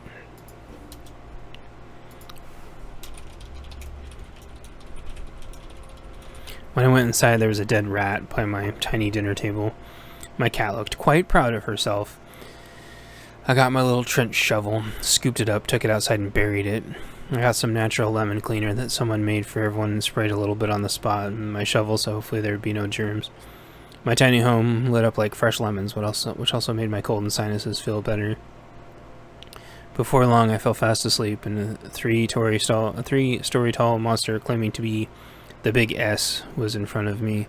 Unflinchingly, I motioned to rip him apart at a 45-degree angle with my hands, with as much energy as I had. He retained his poise for a moment, then withdrew, leaving many small minions in his wake. They all went down effortlessly, and I was able to sleep peacefully the rest of the night. And that is the end of Book 11, everybody. Thank you so much, and I hope you all enjoyed it. Bye-bye.